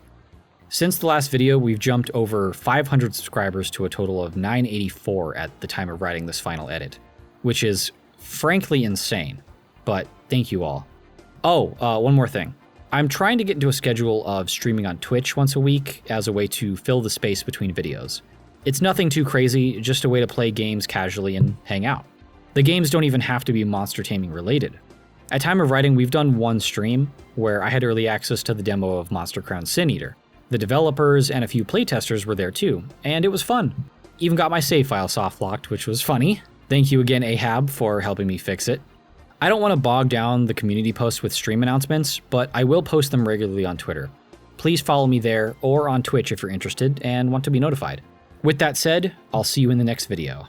Time for the Q&A. Have a good one, guys. I love you all. Digimon World video when? Well, you see, I have actually played that before, and I did not understand anything about what I was doing. You know, if you look at the Monster Hunter videos, I do enjoy kind of wrapping my head around these like esoteric, RPG systems, but Digimon World 1, that one broke me. I spent hours, looking at like forum posts from the 2000s, looking at like formula charts and things, looking at playlists on YouTube, trying to figure out how these raising mechanics work. And dude, I could not understand it. I was like following these guides, like, hey, this is how you raise stats, and they would just like, I would still get Numemon. I'm one of those people that still got Numemon every time. I think the furthest I got was going to, I think it was Centaurmon with a Vegemon. Yeah, Vegemon. He was my homie, but holy shit, I could not understand it. Maybe one day I can like revisit it, because I hear stories about how people, like they played it as a kid and they had no problems whatsoever, and other people are just like, I keep getting Numemon over and over, and even as an adult, I just don't understand it. So maybe one day. In visual novels, dialogue is often displayed along the bottom of the screed. Since its inception, since its